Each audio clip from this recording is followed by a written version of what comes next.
the third day. In case you have any queries, please drop it down in the chat box and we will get it resolved for you. So without much ado, I would like to proceed into this workshop's introduction. It was rightly pointed out by David Sarnoff that research is the distance between an idea and a realization. The prevailing pandemic has made the entire humankind pause, reflect, and weigh the pros and the cons. Today, all of us unite here as the academic community so that we can rightfully educate ourselves to know how to research before giving life to any of our thoughts. And there can be no better time to host a 3-day national workshop on a significant topic such as quantitative and qualitative techniques for social science research. This workshop is spread across 3 days with eminent resource people guiding us throughout. I know all of you are extremely excited and want to get into the workshop. So, without much ado, I would like to give a small introduction to Professor Dr. V Balaji, our Registrar in Charge, Tamil Nadu Dr. Ambedkar Law University, who has got an 18 years experience of teaching, research, and administrative experience. So far, Sir has produced 7 PhD scholars in law and interpretation, and Sir has completed his undergraduate law degree from prestigious Ambedkar Law College, Chennai, and his post-graduation in international law and constitutional law from an illustrious institution, Department of Legal Studies, University of Madras. Sir has also got his doctorate degree in law of human rights from the University of Madras. I now invited Professor Dr. V Balaji, Registrar in Charge, Tamil Nadu Dr. Ambedkar Law University, to welcome our August virtual gathering.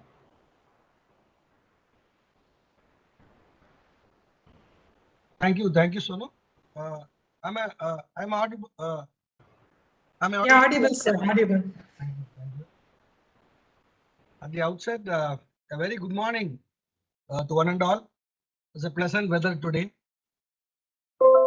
In this, I just welcome all to the 3-day online national workshop on quantitative and qualitative techniques for social science research, organized by our Department of Library, Tamil Nadu Ambedkar Law University today. I'm very much happy to welcome our Honorable Professor Dr. N.S. Santosh Kumar sir, the Vice Chancellor of this university, and the Honorable guest today, Professor Dr. S. Srinivasa Raghavan, Controller of Examination, Professor and Head, Department of Library and Information Science, Bharathidasan University, Dr. B.S. Ponmudiraj, who is currently the Advisor Academic with the National Assessment and Accreditation Council, Dr. M. Kannan, Assistant State Nodal Officer, Tamil Nadu Police Wellbeing and Director Research, MSc IMHR, India. I also welcome my esteemed colleague, Dr. Ashok Kumar, the University Librarian of Tamil Nadu Ambedkar Law University, Dr. A. Bhagavati, University Assistant Librarian, the Organizing Secretary of this workshop, and the moderator, Sonu Mehta, and all other members of the organizing team. I also welcome, it's a privilege to welcome our honorable members of the Syndicate and Academic Senate of the Tamil Nadu Ambedkar Law University, the Controller of Examination, Director of PG Studies, Director Research and Publications, heads of all the departments of the university, principals of all affiliated law colleges, and faculty members, and my beloved students of School of Excellence in Law, affiliated law colleges, and the dear participants and administrative staff. With immense pleasure, I would like to welcome every reverend person present here today to the workshop. Henry Ward Beecher has made a quote saying, "A law is valuable not for it is the law, but because there is a right in it." It is indeed an honor and privilege to have our revered Honorable Vice Chancellor, Professor Dr. N.S. Santosh Kumar sir. Of course, unfortunately, he could not be able to make it to the program, but he has sent his congratulatory message to all for the success of this program. Our Vice Chancellor is discharging the assigned duties without fear or favor. Our Vice Chancellor is a person who believes that discipline can be the remedy when nothing else can work. With his allegiance in making progress of legal institutions a reality Sir has achieved very remarkable developments in the Department of Legal Studies, like starting of 7 new colleges, law colleges, spent nearly 800 crores for infrastructural developments, introducing 11 innovative master's degree courses in law in various law colleges, and appointed nearly 200 assistant professors for various law colleges, and served as a chairman and member of the convening committees of various universities. We are indeed honored to have you, sir, as our Vice Chancellor. It is a moment of great pleasure to have in our midst Professor Dr. S. Srinivasa Raghavan, Controller of Examination, Professor and Head, Department of Library and Information Science, Bharatidasan University, who has always served the duties with utmost persistence in the academic community. With around 20 years of experience in teaching, Dr. Srinivasa has chaired many prestigious projects such as Smart Classroom Facility for High School Teaching, etc. Dr. Srinivasa has driven and is facilitating the manifold fidelity in the field of library and information sciences with utmost due diligence, adjoining aggrandizes to our community. It gives me great pleasure to welcome Dr. B.S. Ponmudiraj, who is currently the advisor academic with the NAC India. Dr. Ponmudiraj is an international expert and was a chairman of the accreditation committee in various global universities. He underwent training in Australia for qualitative assurance, peer review, and has training experience for nearly about 28 years. He makes us believe that striving hard shall produce results. I would like to welcome Dr. M. Kannan, Assistant State Nodal Officer, Tamil Nadu Police Wellbeing, Director Research, MSc IMHR. Dr. Kannan is known for his unconventional techniques of teaching and his radical approach that stimulates the development of research fraternity through his plethora of contributions.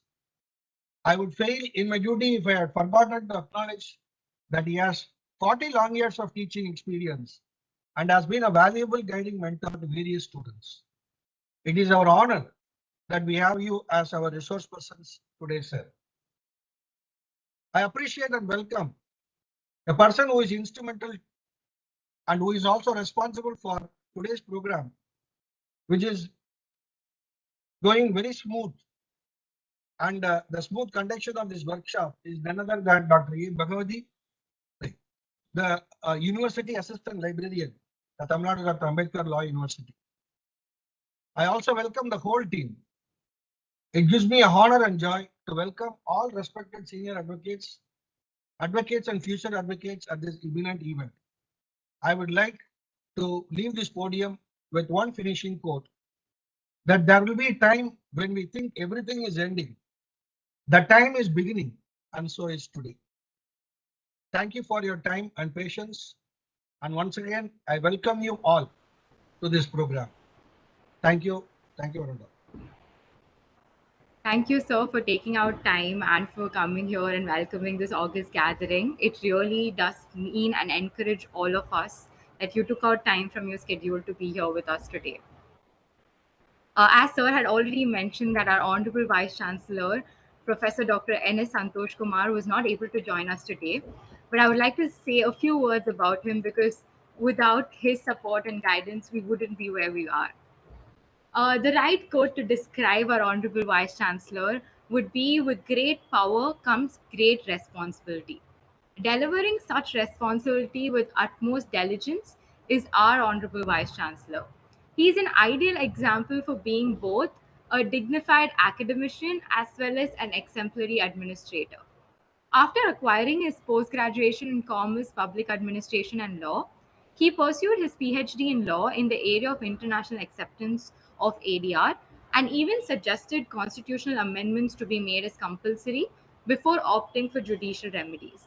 It would take me the whole day and I would still not finish the two distinct yet inevitable abilities that our Honorable Vice Chancellor holds. So we would always be grateful to you, sir, even though you were not able to join us today due to unavoidable circumstances. We will be grateful for your continued support and guidance. Moving a little forward, Professor Dr. S. Srinivasa Raghavan, Comptroller of Examination in Charge, Professor and Head, Department of Library and Information Science, Bharatidasan University, is an epitome of knowledge. And I would fail in my duty if I did not mention that he's published more than 101 works internationally and nationally. Sir is a PhD holder who's completed his master's in library and information science as well as in arts. We are honored to have you in our midst, sir. I now invite you to deliver the special address.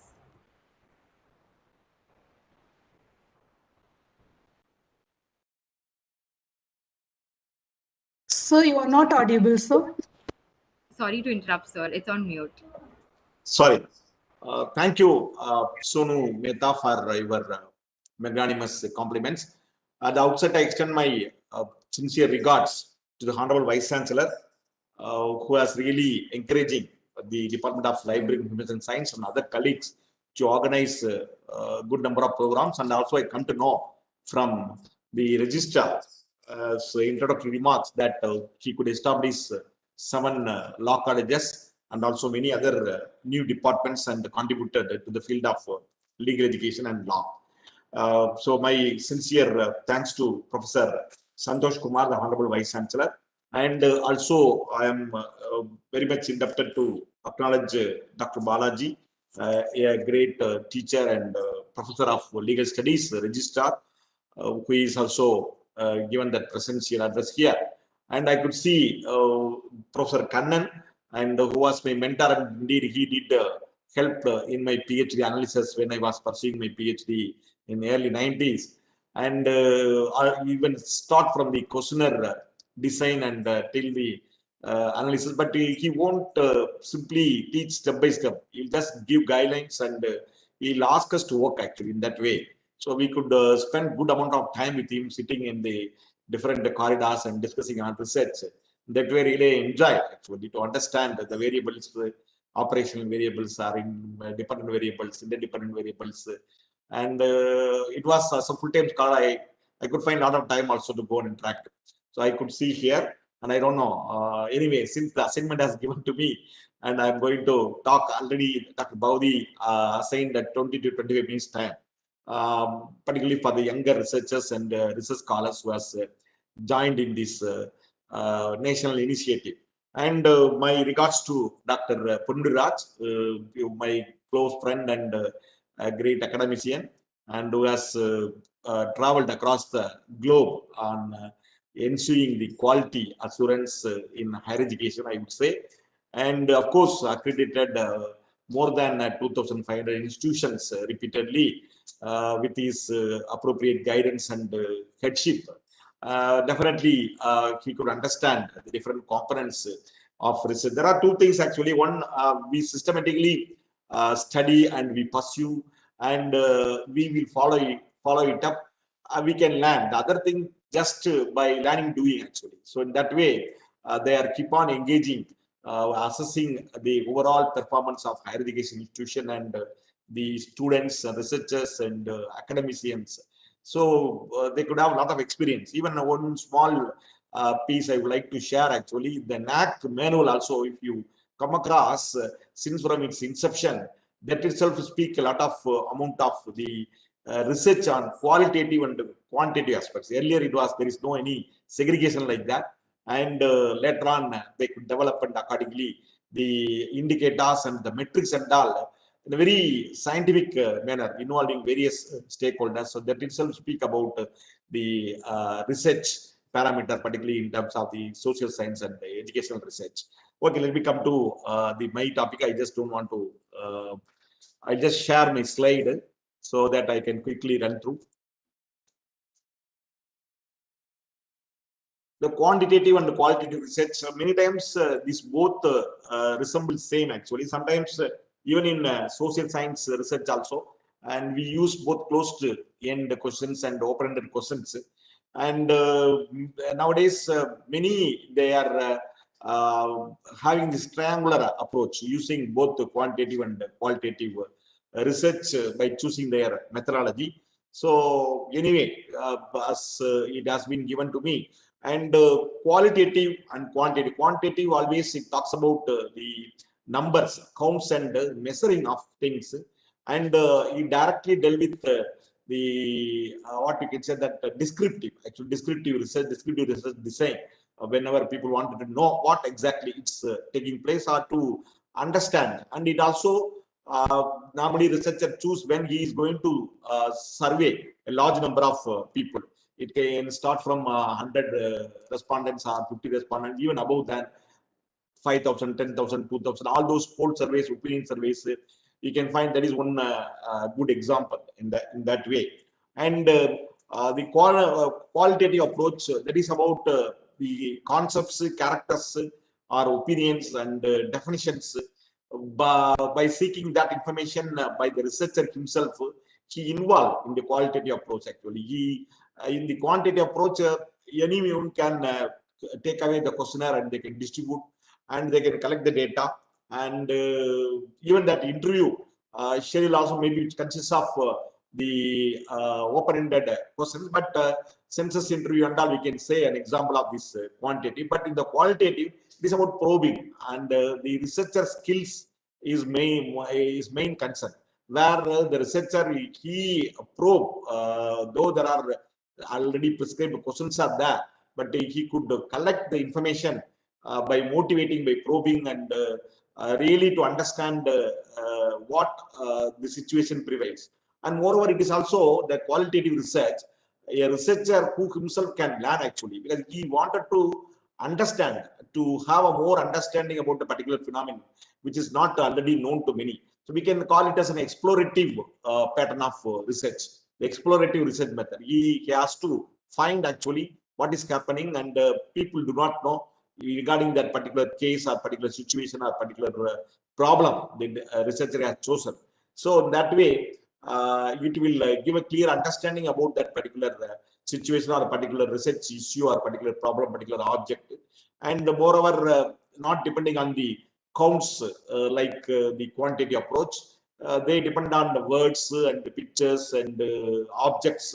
So the qualitative research that enable to reveal a pattern actually. So it develop theory. It also give new theory actually, rather than testing the already existing hypothesis.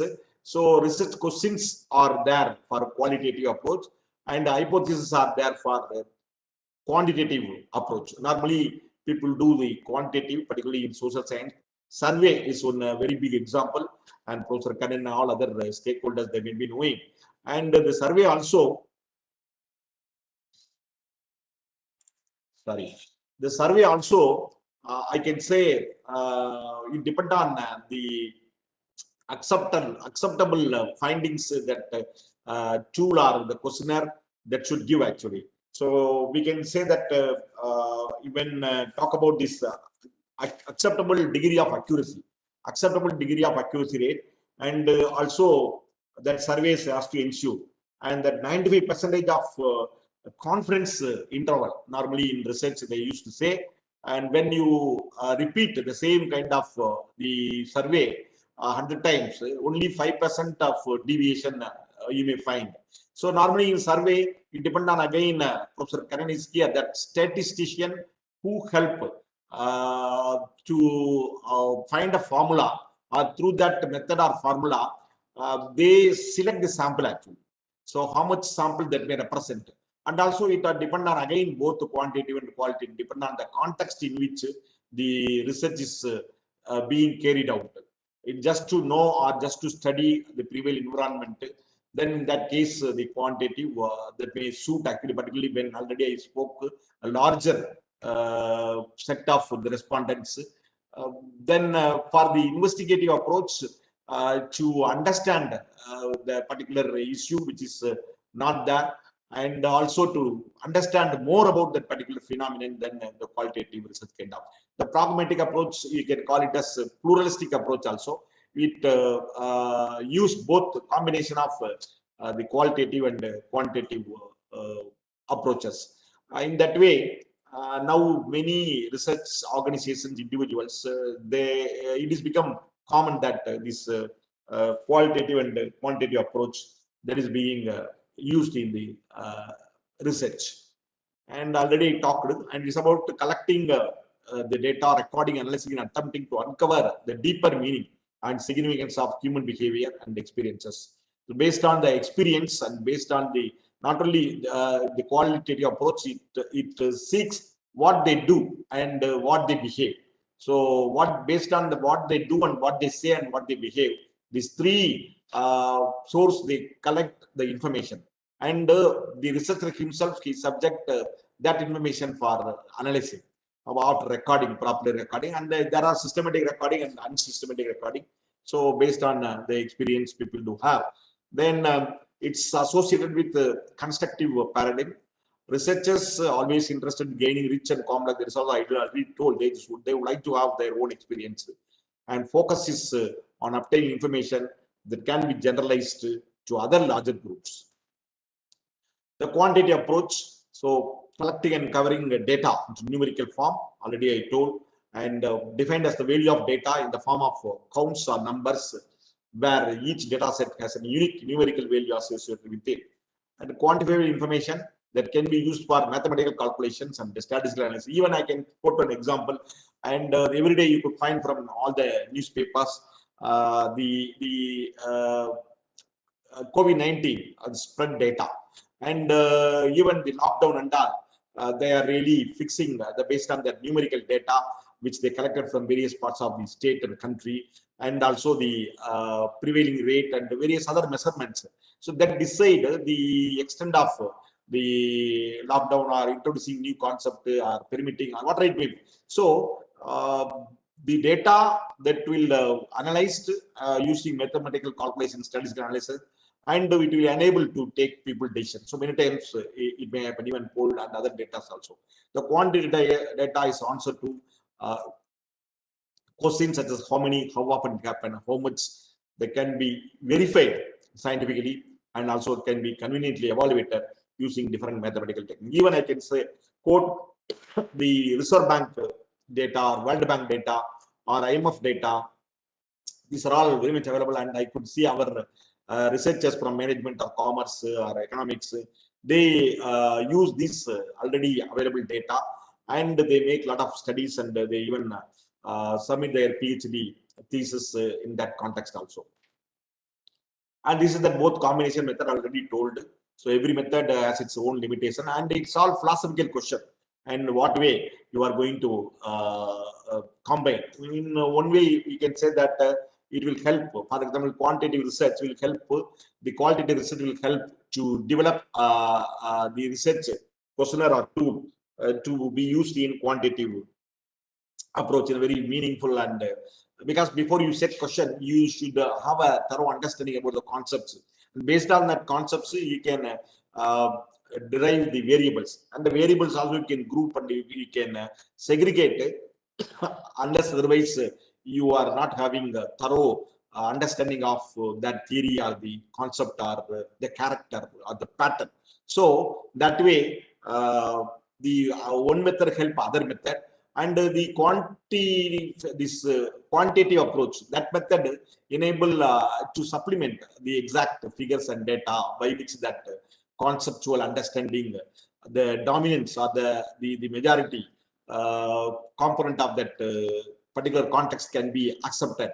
So in that way, both they contribute each other. Of course, the limitations also, the cost, availability of time, and the manpower, all those things determine the extent of the combination of this pluralistic research or both quantitative and qualitative approach. So if you are having good researcher and he can thoroughly understand, he can probe and he can interview and he can effectively add, then definitely it may be even in library information science, when we go for the user surveys, particularly to know the information needs and information seeking behavior, and also the use of the digital research tools and carrying out the online research pattern and the impact of the research productivity and all. We use both this combination of this quantitative and qualitative, not just merely survey. The researcher has to visit to meet the researchers and to survey the respondents in person by distributing the questionnaire and to explain them about the different concepts used in that particular questionnaire and observing the library environment or the research environment in that particular institutions. Then he can also use that the data filled by the researchers by using the questionnaire. So that is what the pragmatic approach. It all depends on again the philosophy of the institution or the individual or the researcher. And the tools and techniques, basically the young researchers or early career researchers, they should differentiate between the tool. Tool is platform or the channel or vessel or which you are using to carry out your research, to collect either data or to record the data or to analyze the data. But technique is appropriate technique. It depends on the particular subject. For science, for life science, for physics, chemistry, for every subject, so there are some techniques which are common for all the scientific disciplines, and even some of the social scientific disciplines and scientific disciplines also. When you go on search Web of Science or Scopus, this kind of database, so you can find a good number of technique based research actually. So one can also choose what kind of technique this particular research will be quite useful. And even for review of literature, you can also make. And another one important aspect in the qualitative research, the review of literature, even after the research, actually for all the research, the reviews we can make use even at the remote discussion also, but mainly on qualitative, and that will keep on goes. But for the quantitative, even to design the research tool and all, we need to close that review process. So that made the difference is that. And so techniques of procedure or process the researcher follows. Many times even scientific articles, they, because of the process, they publish their articles, but not normally in social science research, only the results or the analysis that may gain momentum in terms of scholarly communication, scholarly publication. But in science, all the protocols they publish, even the protocols themselves, they publish a separate research article like that. So that way, the technique, process or procedures having significant importance in scientific research. And tools and techniques in research are the statistical methods of collection, analysis, interpretation, presentation, and even organization of data. So infographics nowadays people are using, and that gain momentum actually. Even any report, this COVID-19 report or World Bank report or WHO report, lot of infographics people started using. That emerges a separate discipline. Researchers also, because of the advent of technology now, they are very much capable in using all these techniques. A lot of techniques are available. I just don't want to go into detail. And major tools, data collection tools, data analysis tools, reference management tools. So we can categorize in that way. To start with the collection tools. So any device or any instrument which is used, it may be a mobile phone, it may be a audio recorder, or it may be a camera, or whatever it may be, or it may be even paper, small paper. Just you can, in many surveys you can find 2 questions or 3 questions, particularly marketing and all. They just post the postings actually. Just you have to click yes or no. So everyday polling also people make actually. So not necessarily that you should have very long, lengthy 10-page or 20-page questionnaire schedule or interview schedule. It may be unstructured also, and it may be structured also. So any device which is used to collect data, that is called as tool. A paper questionnaire or computer assisted interviewing system, case studies, checklist, interview schedules, recordings, personal observation, diary and audio, video surveillance already told, surveys, instruments. In scientific research, they use lot of instruments. Even here in our Badas University, we do have the instruments that cost about 3 crore, 4 crore, and very small. Even I can say that these trap cameras, just for 2,000, 3,000, that also people use actually to study the different the animals or birds or it may be. Then there are a lot of instruments. You can quote a lot of example. Even in social science, normally what instrument we use APS software, that is a tool. Actually, then a computer or laptop, this and all we can just say in that way. Okay, so this Raimo, he has rightly pointed out the rule of thumb for directing the researcher what to use qualitative or quantitative data. So that you can see. want to confirm or test something, use qualitative research.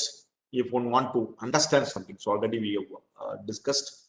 And the data collection approaches for qualitative research usually involve, I just compiled from some of the books, direct interaction with individual as one-to-one basis. That is probing. Even in legal, you can say that the psychologists people use to interrogate, to understand. One example here, I can say that qualitative research. You might have seen the movie Pudiya Paravai, acted by Sivaji Ganeshan and Sarada Devi, the yesterday movie. And that person is really committed a crime, and because of the situation, but no evidence. And one has to interrogate, and they have to get that to accept on his. But he is a very rich person and very elite, and how they are really creating an environment, so that we can show how the police personnel in that movie, that they could make a situation, he making himself to converse in that way. The legal department they use, actually, that is what that interaction with individual by one-to-one basis, indirect observation, direct observation, all those things are met. And then group setting, that is also there.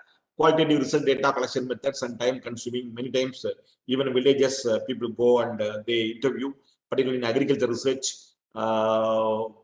The agriculture economists and agriculturalists also, they used to follow this kind of the group setting, this method, data collection method in qualitative research. And time consuming. Data is usually collected from a smaller sample. That information is always richer, very rich and valuable information, and many times it may be authentic information. It all depends on the recording by that particular researcher. That must involve the collection of data, involves numbers of, or need to be deduced through a mathematical calculation. So no any sample. It based on the experience of the researcher and the feeling or emotion of the researcher. That always end with a lot of open-ended questionnaire. There are main tools you can see here. The individual interviewers, people use structured interviews, semi-structured interviews, and unstructured interviews. And also data collection, start from data collection to the conclusion, observation technique, personal observation, field observation, interviews, documentation, recording. And then after recording the data reduction, selection of that appropriate data, which is related to that particular research variable to study, which research variable to study in a depth manner, and which to be just correlated or browsed. So focusing, then simplifying, abstracting, transforming, and then the data display, that matrices, graphs, networks, charts, whatever it may be. Then you can see that conclusion, how they are drawing from, give meanings, confirming and the verification of whatever they could learn from the research. And data collection tools for interviewers, these are all very basic. You can find from anywhere, that digital camera or camcorder. And then focus groups, that is from individual, then focus group, then observations. So falls under the primary category of data based on the feelings and opinions of the respondents. The research involves asking open-ended questions to a group of individuals they are directly concerned with that particular issue or particular object or particular phenomenon or particular situation, whatever it may be. Maximum range of between 6 to 10 to provide feedback. Observations, structured or unstructured observations. The systematic observation, data, then unstructured. On the other hand, it's conducted in open and free manner. That may also sense, actually. And you can find that fourth one is participatory and action research. These are all qualitative data collection methods, actually. The focus groups and observations, already we have participatory and action research, case studies, anecdotal records. That is also, you can see that literature review of published, there is a review of already. Even here, I would say that the qualitative research, for example, Karl Marx or Engels, they sat in the library and with their intuition and the situation which prevails by observing, the maximum read the various resources, and he could develop that theory that is very much applicable across the globe in terms of the employer and the employee benefits and all those proceedings. So that is what we can say, the anecdotal record, the descriptive narrative recorded of the specific behavior of interaction occurs that teaches us the plan learning experience, provide information to families, and give insights into identifying possible development areas. So in that way, the anecdotal records, the sociometry that Professor Kannan may discuss and in his technical session, and here you can find that different that's what we have discussed. So in-depth interviews, online forums, groups, online communities, these are all even qualitative research also people. So it's a combination, even I would say, and telephonic interviews, personal interviews, particularly when this kind of COVID-19 situation, use of technology, they become more viable, and people also learned a lot. So even NAC itself, it organized nearly around, I would say that hundreds of them, maybe they would reach that 1,000 programs also, particularly connecting the academics all over the globe by keep on giving the webinars. And then qualitative research, systematic investigation of phenomena. Quantitative methods are presented in numbers and record mathematical professionality. I told the main tools for collecting quantitative data. So here you can find inquiry forms, questionnaire. Normally we use structured questionnaires, survey, polling, experiments. There is a spelling mistake that polling, checklist and rating scales, scorecard, then schedule, interview schedules also, tables. So these are all form of that quantitative the data collection, and opinionaire and attitude scales, psychological tests, digital tools. So that scaling and these psychological tests are very comprehensive and complex area, and we need to learn a lot. Then digital tools and emails, and also you can find the form blocks like web tools, and even in you can find the research toolkit for the quantitative data and qualitative data. But you have to choose exactly with the individual researchers experience, and this guides help, and really what method that would enable to really give the actual the accuracy to that findings what you are studying. So various digital tools, Google Forms, SurveyMonkey, Easy Polls, Microsoft Forms, MacP, Survey Sparrow, many online tools are there. Some universities, they do have their own online data collection tools they developed, and in the research kit they are having. If you visit some Western universities, you can find that. And even I could say that the QS survey or the World Times Higher Education survey, that itself they collect the quantitative data actually, and they may have some qualitative parameters based on that, the ranking, and also they use a lot of digital tools for that. Data analysis tools and techniques for qualitative and quantitative research. So this analysis actually, where the main thing is between this quantitative and qualitative. Quantitative, it has its own scale and frequency, percentage, and also use various statistical tools for differentiating, correlating, and but the qualitative, the observation, the words, phrases, and the attitude, behavior, so that may help to identify a pattern actually, rather than giving on the numbers or the graphs. That will give, even we can say that we use in library information science the data, the conceptual map actually, bib, excel, biblio, shiny, like that, that throw the picture wherever the particular journal or particular author is dominant, then their name should be of very larger one, and others in the same way. Many times you can find across the globe how the COVID-19 or any other prevail. So it will highlight actually, even multimedia highlight, and all you can find. So that and all, we can say that the qualitative techniques for the analysis, in addition to that quantitative mapping of any the data outcome. So the data output, that is a point usually in this qualitative also, but based on not the data, but also on the theory developed or understanding developed, or the research pattern identified by the individual. So one has to really go through that also, just not by mere data, because questionnaire I can lie, or it is all depend on in what way I am serious in filling up the questionnaire and understanding the concept and giving. So that can that limitation can be overcome by using that. So we can see that the different data analysis, diagnostic. So these are all already there, not just to go in detail. And content analysis, document analysis, normally even legal studies and library information studies, we use actually the narrative analysis, and also the triangulation. This is what the combination of all the method to collect the data, and trend analysis, trend report also. Normally these Google Trends or the analytics, particularly the internet digital world, just by identifying the access behavior of individuals, the information use behavior, people reveal that trend, that take a lot of money also, you all know very well, and people are really earning because hour to hour they used to predict that trend analysis. And of course there are artificial increasing and of the trend analysis also there. Then corroborative evidences, these are all some of the tools.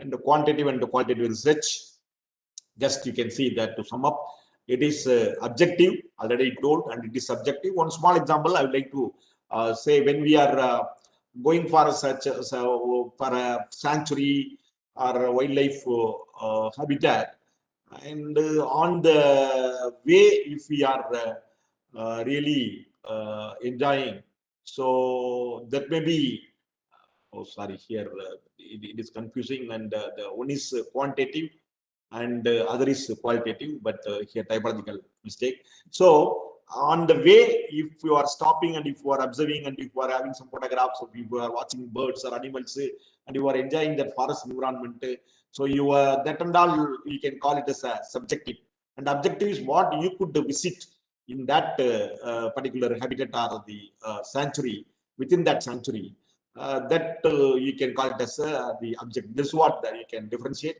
And even one small example I can say, watching a movie for 2 hours, that is the objective. And for that movie, you are starting and going and traveling and also purchasing ticket and spending your time in interval to have some snacks and to chit chat with your family. So these are all the subjectives in that way. So hard science and soft science, some literature review, test theory, develop theory, and focus is concise and narrow, very complex, multiple line, the qualitative approach, and it is measurable, it is interpretive. And researcher, here there no need of researcher at every time, but here the researcher skill is very much important, and probing skill and understanding the issue, and that is more important here. Researcher is an integral part of that qualitative research completely, and in terms of data collection, context free and context dependent, and hypothesis they said for descriptive, and qualitative the research questions, and it also count the beans. It provides information which beans are worth counting. So the reference management tools, a lot of tools are there. Mendeley, reference work, Jitchito, and EndNote. There are two only. There are 500 the management reference patterns are there. Every journal, Elsevier or Springer or Nature or every journal or American Psychology Association or IEEE, they engineering, medicine, all they use their own methods. But basically, you all know very well. And one is Harvard and other is Oxford. The numbering and date, author date.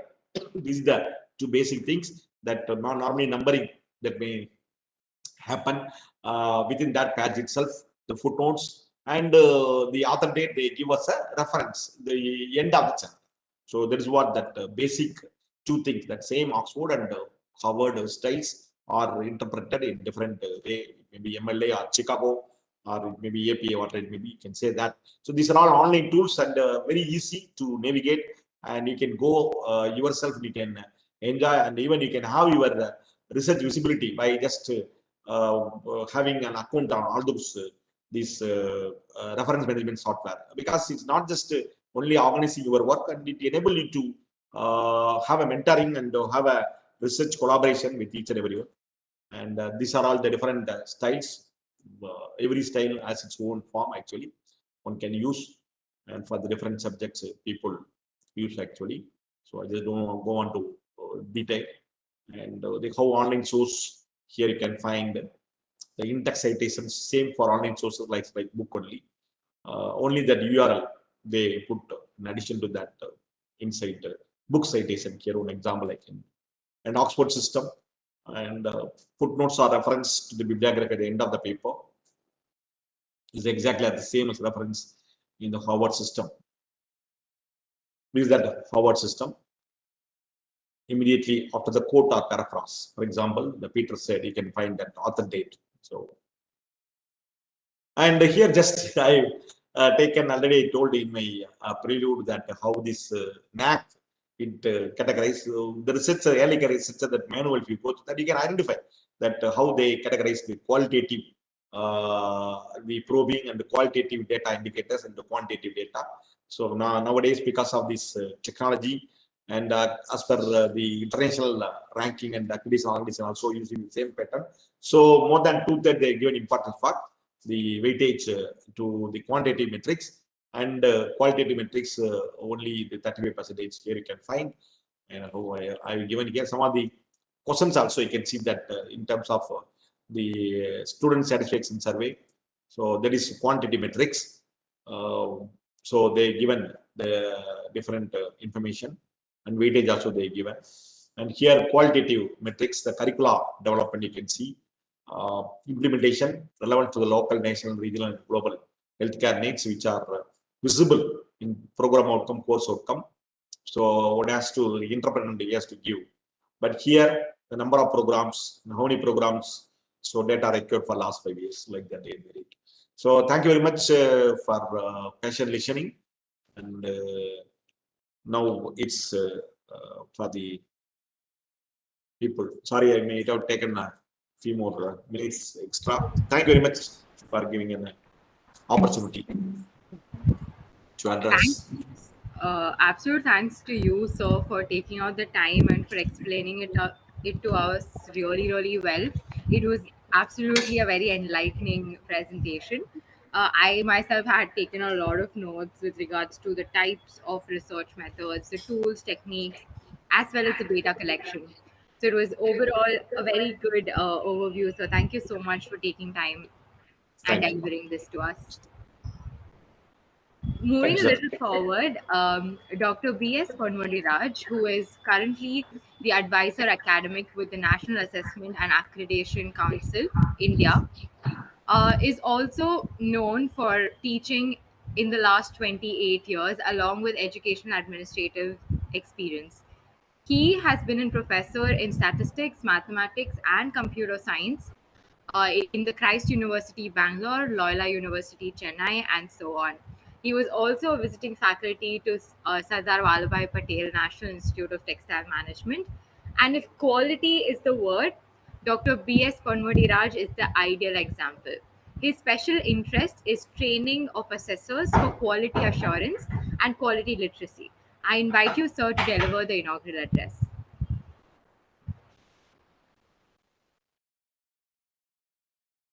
Thank you, Dr. Sonu Mehta, for the superlative words. Professor Dr. Santosh Kumar, Honorable Vice Chancellor of Tamil Nadu Dr. Ambedkar Law University, in absentia, of course, you sent the message. Honorable Registrar in charge, Professor V Balaji, my esteemed colleague and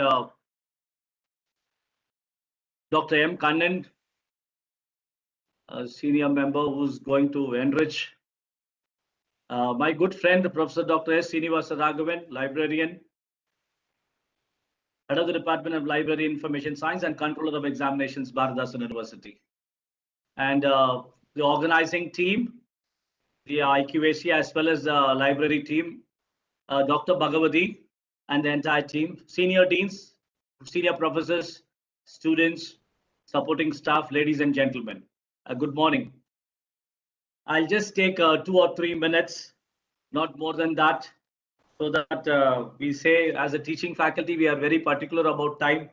So let me say like I'm starting by 10:52 and another 3 minutes may be extended to 5 minutes or 8 minutes. I'll close at any cost by 11 o'clock because we are time conscious people.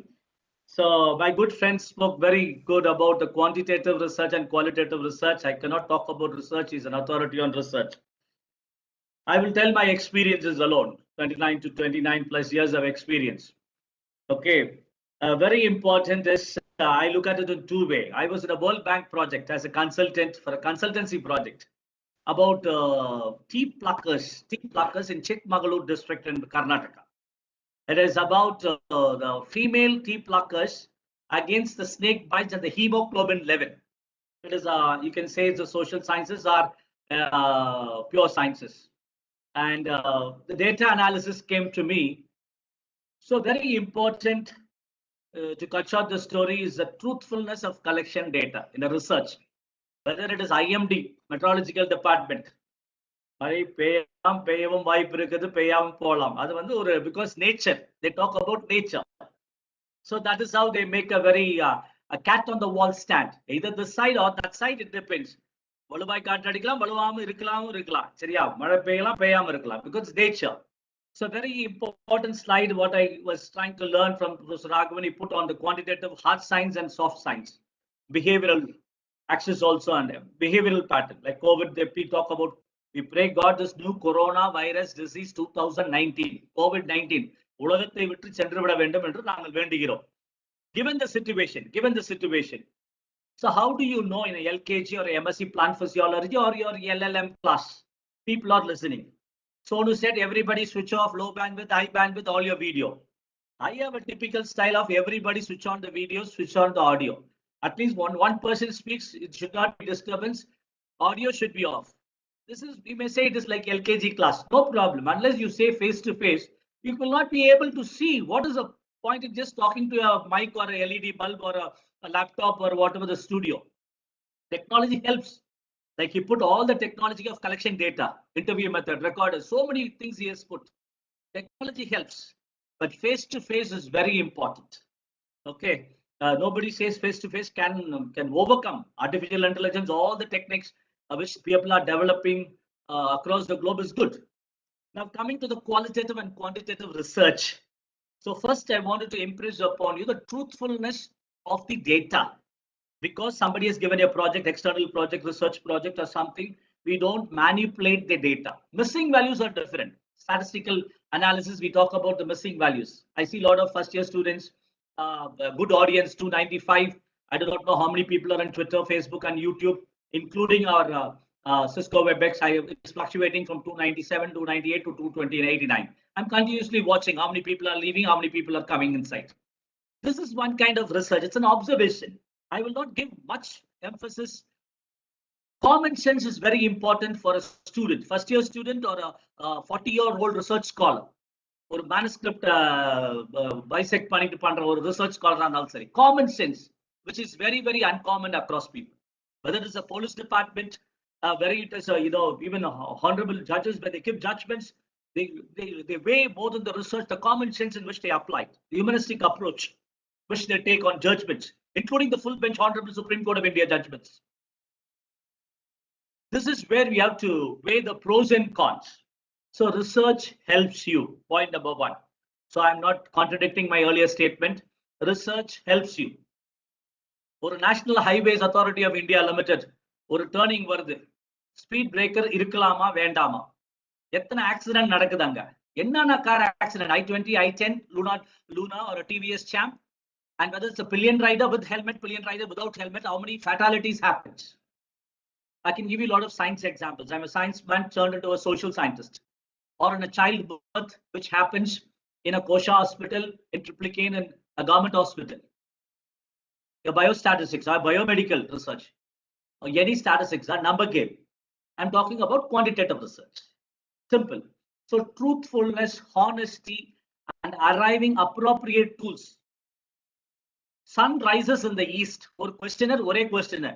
Yar, yende ethno group any ethno group you give, it will be correct. Then why you want that particular question? Why you want to, what you're going to again and again is equal to MC square. Again, you want to question Einstein, or A plus B whole square is equal to A square plus 2AB plus B square. Nothing wrong in reiterating and proving the research and again and again. So clear focus and understanding of what is your problem. People don't have a problem because they don't have information. They don't have data. First, you must have information, data, then only you can have a problem. Then only you can have a research question. People understanding itself is a difficult terrain. So when you wanted to do a research on the accessibility of low bandwidth or a high bandwidth of the people during COVID situation, of the students having access and their eye having problem, irritation, or the ophthalmology or an English literature or a cross-disciplinary sociology, SC, ST, OBC or a minority group or a people who are ஒரு tribal குரூப்ல வந்து அவங்களுக்கு கிடைக்கவே மாட்டுது அசாம்லன்னு சொல்லிட்டு பசங்க எல்லாம் மரத்து மேல ஏறுறாங்க. நியூஸ் பேப்பர் பார்த்திருப்பீங்க. So they are trying to get the அப்ப வந்து இன்னைக்கு இந்தியன் நியூஸ் பேப்பர்ல அடுத்த நியூஸ் வந்திருக்கு. 4வது வயசு பையன் 6th standard children, they committed suicide because they didn't get the mobile. The mother did not give or father did not give because they were playing games or whatever reason. So given this situation, research will help you, either social sciences, either psychological or clinical psychology. If you want to do counseling, you need data, you need interview, you need consolidation, you need simple common sense to analyze the data. Apramela number T test, TS test, statistical analysis, all the computer, all high funda things you can put it. Basic common sense of a boy or a girl, first year or MSc, MPhil, PhD, DSc, DLit, whatever the high funda research scholar. Understanding, comprehension, very important is your comprehension. How you understand this research?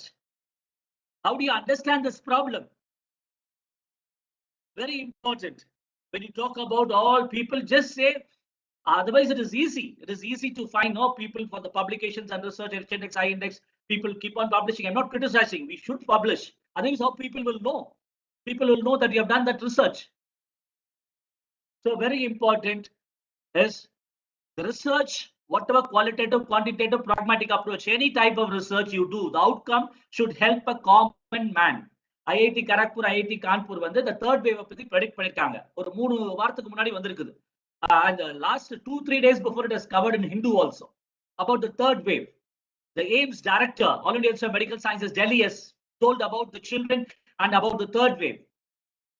So people are predicting about the third wave. How they predict, what models they use. Fine, it's a high funda research, medical research or a common research. What does a lay person understands about it? Common man. Sadharana Manusha, common man, whether what he understands. This is where the reachability of the research, outcome-based research. We need theoretical research. We know formula research. We need pure science research, pure mathematical research. But it should help a common man on understanding. வானிலை அறிக்கையா இருந்தாலும் சரி, அது என்ன ஒரு டைகரை பத்தி ஒரு forest official பண்ற ரிசர்ச்சா இருந்தாலும் சரி, சார் வந்து ஒரு புதிய பறவையை பத்தி ஒரு எக்ஸாம்பிள் சொன்னாரு. To confess from his own the truth, the police department crime scene. We watch enough of movies of Tamil and English movies. And the உண்மை, அந்த truth, அந்த உண்மையை வெளியே வரணும், அவன் வாயிலே வெளில வரணும். This is where research helps you. This is where your technological helps you. And your entire, your setup, your team, your coherence of the team, you gel with the team without any ego, without any competition. நான் தான் பெரியவன், நீ தான் பெரியவன், இல்ல அந்த இது இல்லாம இல்ல, அவனை அழுத்தி இவன் மேல வரணும். Not like the Indian crabs. So with this few words, I wanted to, dear children, people are watching on quantitative research and qualitative research, whether you use to statistical package on social sciences, SAS, R statistics, any statistics you use. Control C, Control V, bibliography, references. He has talked about IEEE, he talked about CS, he talked about Chicago, he talked about MLA, all the beautiful slides my friend has put. You refer it, you publish papers.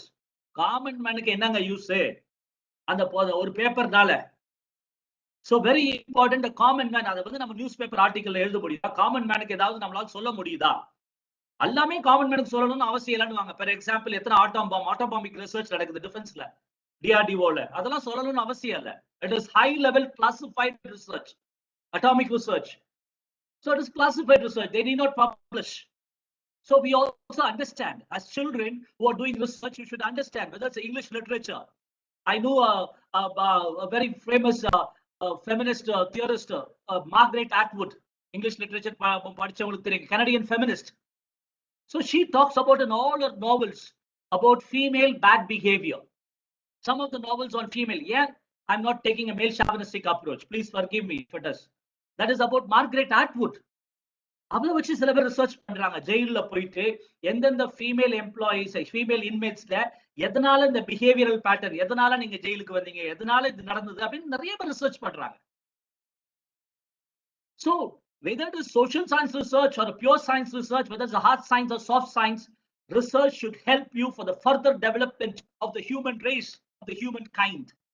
With these few words, I thank the organizers, Honorable Vice Chancellor, Professor Dr. N.S. Santosh Kumar, and our senior colleague, Professor V Balaji, our senior colleague, Dr. M. Kannan, and my good friend, Professor S. Srinivasa Raghavan. And thank you, Dr. Bhagavati, for inviting me. So Thank 3 you, sir. points to sum it up I talked about. The basic points, the underlying bottom line is truthfulness in our research. Whether it's a small internship, summer school, or a project work, or a first year project, or a 12th standard project, or a UKG project. அம்மா அப்பா தான் பண்றாங்க, பிள்ளைங்க பண்றது இல்ல, அம்மா அப்பா facilitate பண்ணணும். So any research, the research bent of mind, different way of looking at it. E is equal to mc square, c square m. Yeah, E is equal to mc square, c square again. A plus b whole square. The fundamentals of a square plus b whole square. Why it is not the other way around? Like that, a square plus b square plus 2ab, a square plus b square plus 2ab, 2ab plus b square plus a square.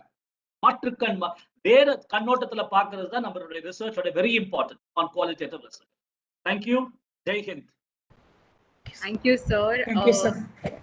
That was very, very refreshing and thought-provoking, sir. I think one thing that we all can take away is that life skills are more important than doing the research itself. Application of mind wherever we go, we will ensure that we try to reflect more on ourselves and take this in our day-to-day life, sir. Thank you so much for giving us that very good note. So moving ahead, I would like to call upon Dr. A. Bhagwati, who's completed her PhD in Library and Information Science from University of Madras in the year 1999. She's been working for more than 15 years as an experienced library professional. She worked in different institutions and has more than 80 publications under her name, with more than 25 special lectures in amongst various universities. Her articles have been awarded at different points. One such article was awarded the best at International Conference in the National Law University, Delhi, and DRTC, Bangalore. Ma'am has been instrumental for the initiation of this workshop, and if today we're all connected here, it's because of ma'am. I invite Dr. A. Bhagwati, University Assistant Librarian, Tamil Nadu Dr. Ambedkar Law University, to deliver the vote of thanks. Thank you, Sonu. Good morning, everyone. No duty is more urgent than that of returning thanks. It's given me a great privilege and an immense pleasure to extend a vote of thanks to all those who have been contributing and going to contribute in one way or the other to make this 3 days online national workshop on quantitative and qualitative techniques for social science research to become a great success. Honorable Professor Dr. N.S. Santosh Kumar, sir, Vice Chancellor, the Tamil Nadu Dr. Ambedkar Law University, Chennai. Respected Professor Dr. V Balaji, sir, Registrar, the Tamil Nadu Dr. Ambedkar Law University, Chennai. Respected Professor Dr. S. Srinivasa Raghavan, sir, Controller of Examination, Professor and Head, Department of Library and Information Science, Bharathidasan University, Trichy. Respected Dr. Ponmuriraj, sir, Advisor, Academic, National Assessment and Accreditation Council, Bengaluru, Karnataka. Respected Dr. M. Kannan, sir, Director, Research, Chellamuthu Institute of Mental Health and Rehabilitation, Madurai, and former Principal, Madurai Institute of Social Sciences, Madurai. Respected Course Director, Dr. S.K. Ashok sir, Librarian, the Tamil Nadu Dr. Ambedkar Law University, Chennai. And the respective Director of UG, Director of PG, and Director of Research, Publication and Academic Affairs, all HODs, faculty members, participants, and my dear students.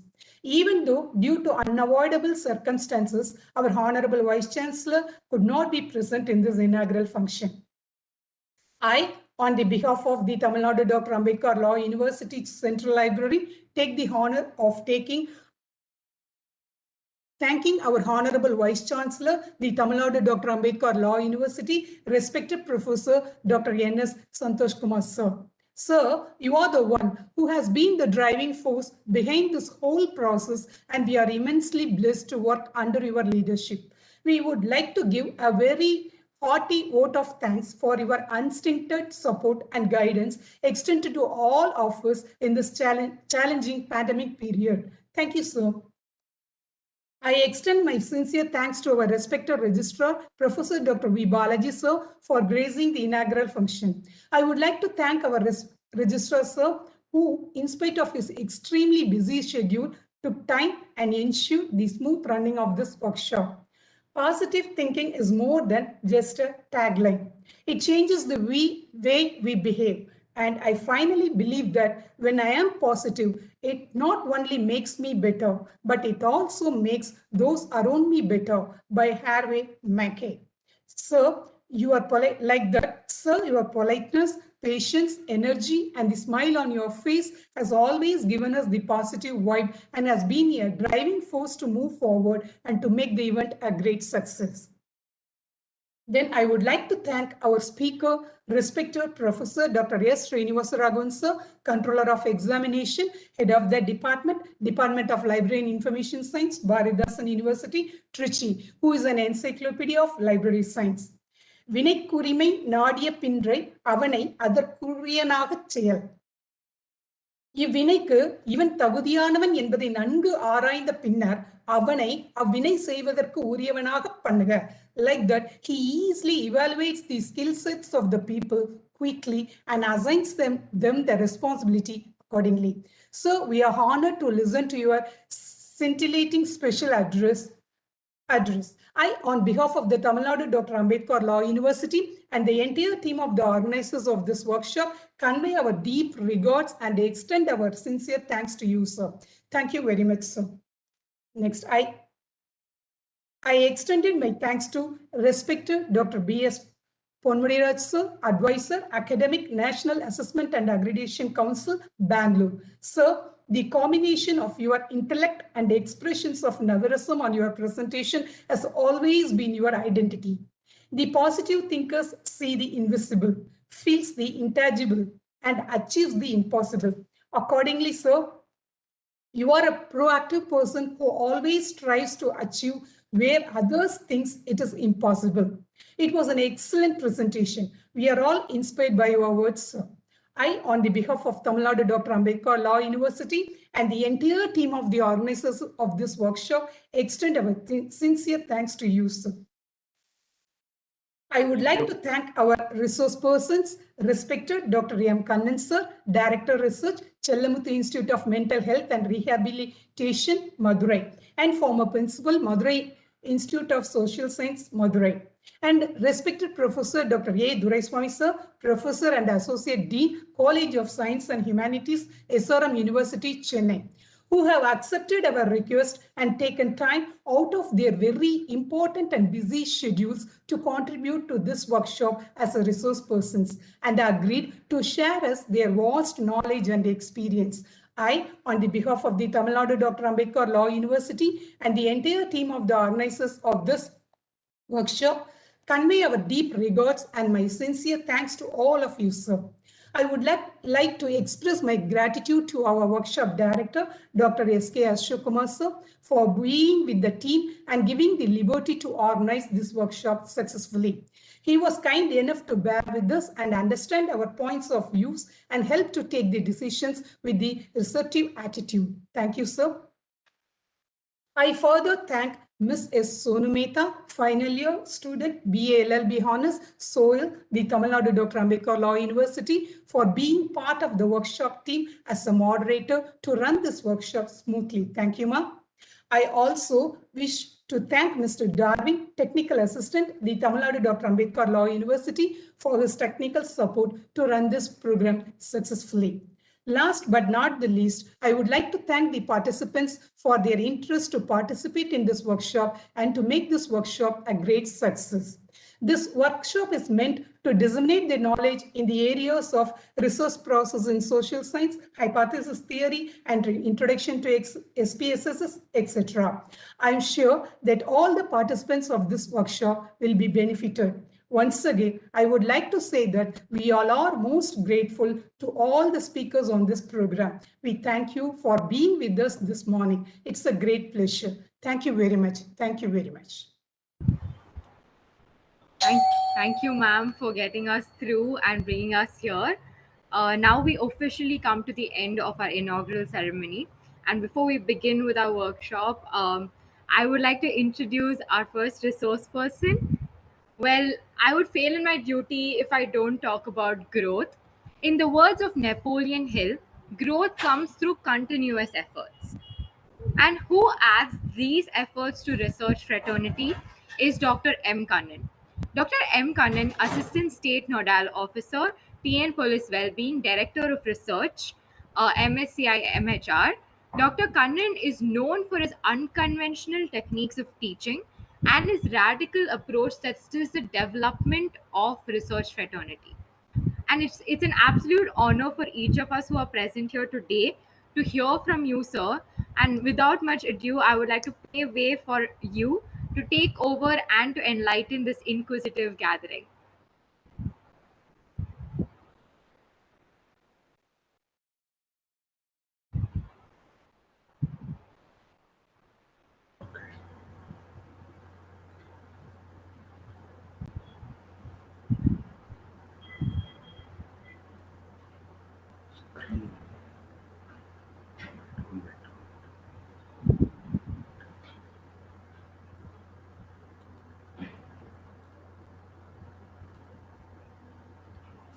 I'm trying to share my screen.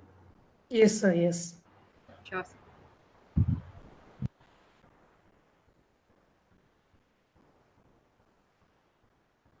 It's not visible. Mr. Darwin is there? Yeah, I will contact. I will inform you. Sir, you shared your screen, sir. Please share the PPT, sir. Yeah.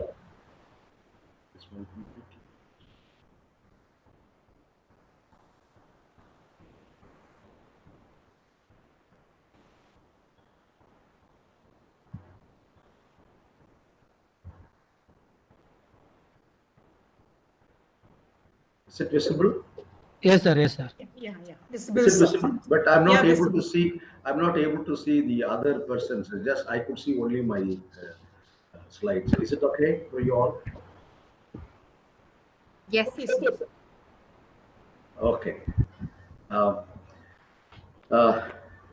Thank you very much. I'm really honored to associate myself with Dr. Ambedkar Law University through this 3-day online national workshop on quantitative and qualitative techniques for social science research. I really thank the registrar in charge who has taken a lot of efforts along with his team members. In spite of our Vice Chancellor is not present, he has really motivated all of us to be in line with the particular research work. I thank our Vice Chancellor, Honorable Vice Chancellor N.S. Santosh Kumar ji, in absentia. And I also like to thank my dear brother, Dr. S. Srinivasa Raghavan, Controller of Examinations, Bharatidasan University, Tiruchirappalli. Then a person who spoke very nicely, inspiring with all emotions. I could see his face. Dr. Podmudiraj, Advisor, NAC, Bangalore. Then, of course, the organizer, Dr. Bhagavati, and the moderator, technical advisor, and all other persons who are directly or indirectly involved in that, I must really thank. Above all the participants, I would consider they are all heterogeneous population. Nevertheless, I could see in the comments box, they are very, very inquisitive to know a lot of things. Am I audible, by the way? Yeah, audible, sir. Thank you. Yes, I think it is a good start. I must thank the COVID situation also, because had it not been a COVID, I would not have attended this program. Because now I could see a lot of people have registered, and you see, they are going to listen to us with regard to quantitative and qualitative research. The topic, the first session I was given, research process in social sciences. Okay. By the way, I must also thank my co-friend, Dr. A. Duraiswamy, who is going to take over my sessions after my sessions. Okay. Thank you, Dr. Duraiswamy. I don't know whether you are listening to me or in the meeting. Nevertheless, I like to record my sense of appreciation to you all. Fine. First, let me start with the simplest definition. Because it is a heterogeneous group, I thought let me start from the base rudimentary facts, then I can build the castles. The Advanced Learner's Dictionary of Current English says a careful investigation or inquiry, especially through search for new facts in any branch of knowledge. Underline careful investigation. It is not just like that. It is a very careful investigation, especially through search for new facts. Okay, so that is the first keyword that we have to learn with regard to research. Clifford Woody, he says, research comprises defining and redefining problems. Just see the comma, then you'll understand the functions. The first one is we are going to define and redefine the problems whenever we see. First one. Second one is we are going to formulate a hypothesis, which is also known as a suggested solutions. Hypothesis, I'll explain in due course. The tentative statement. We are going to formulate and we are going to suggest solutions. The next one is collecting, organizing, and evaluating the information known as data. After collecting, organizing, and evaluating, we are going to make some decisions. And that decisions will be based on deductions and reaching conclusions. Okay? And at last, carefully testing the conclusions. Okay, before starting the research work, we would have had some assumptions. We would like to test very carefully the assumptions or conclusions to determine whether or not they fit the formulating hypothesis. That's a very important keyword. We want to determine whether or not they fit in the formulating hypothesis. Okay. The next one, if you say all these things, one minute. The last one, I forgot about it. The last definition that I want to tell you is that it's a very systematic investigation to find answer to a problem. This is a very simplest definition, very systematic investigation. We have to start with some observation, but when you want to complete your research work, it should be a highly systematic investigation. There should not be any loose talk in that. It should be highly systematic, scientific, to get the answers for a problem.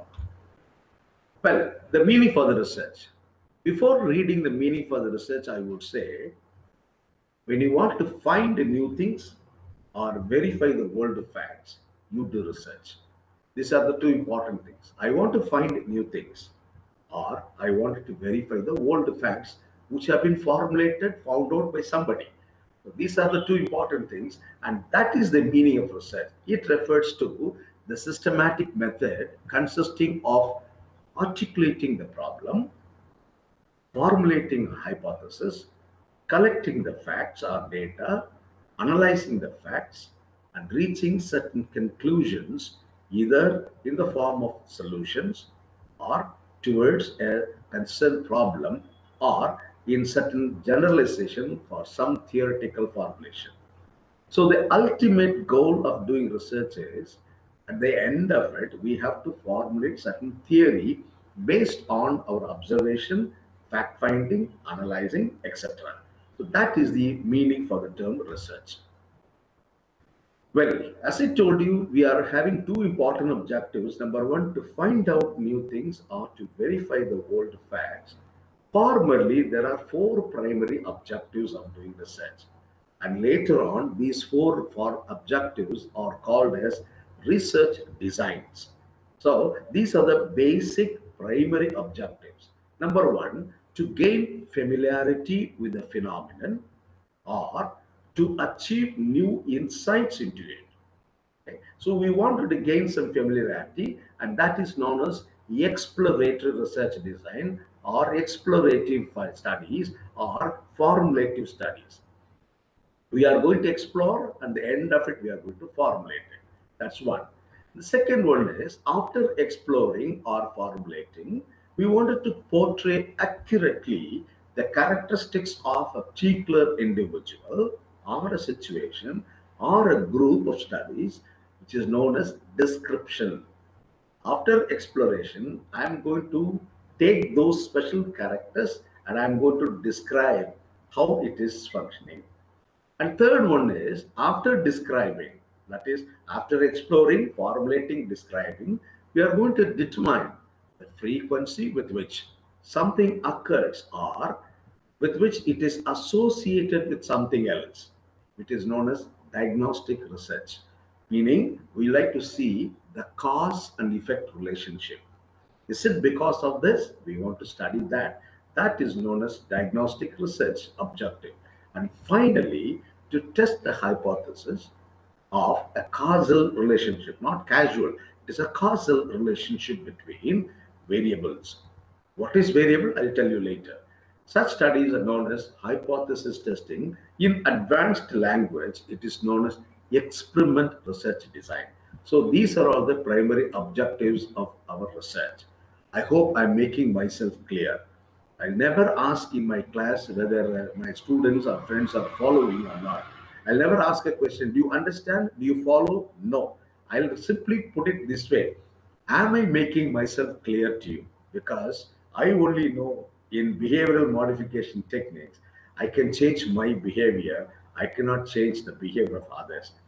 So my request is, or rather my question is, am I making myself clear so far?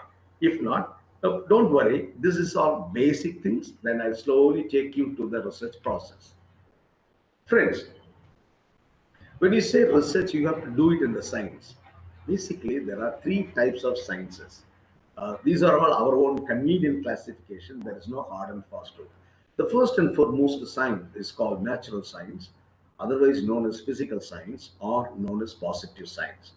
The prime motive for natural science or positive science is they'll try to study the facts as they are. அதை அப்படியே படிக்கணும் அப்படின்னு நினைச்சா then it is called natural science. Example is as our friend NAC advisor Ponmudi Raj has given a lot of examples, a plus b whole square. I still remember when I was doing my 10th standard, we had a paper called algebra, and the sir gave me a formula: a plus b whole square equal to a square plus 2ab plus b square. Next day, he asked me, what is a plus b whole square? I said, a square plus b square plus 2ab. No, he said, because they have a set direction, set formula, and it has to be studied as they are. Though it gives the same meaning, he says, no, it should be a square plus 2ab plus b square. அப்படித்தான் இருக்கணும் அப்படின்னு சொன்னார். I still remember in chemistry class, I learned P1 V1 by T1 equal to P2 V2 by T2. That is, pressure is directly proportional to volume, and pressure and volumes are inversely proportional to temperature. And it is same as P1 V1 by T1 equal to Pn Vn by Tn, all this formula. Then E is equal to mc square. These are called, they study the facts as they are called positive science. Okay?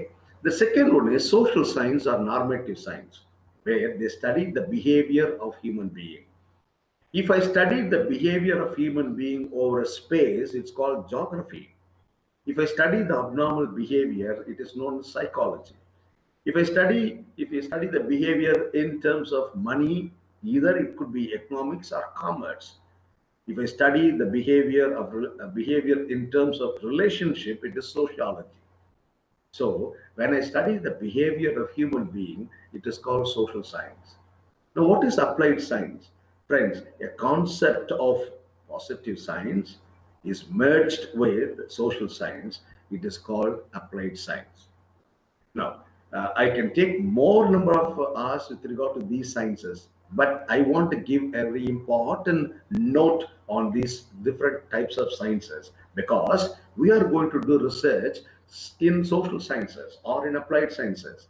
We are not a student of physics, mathematics. We are not going to do research in the field of natural science. So when we say that positive science, the very important fact is that there exists a clear-cut concept.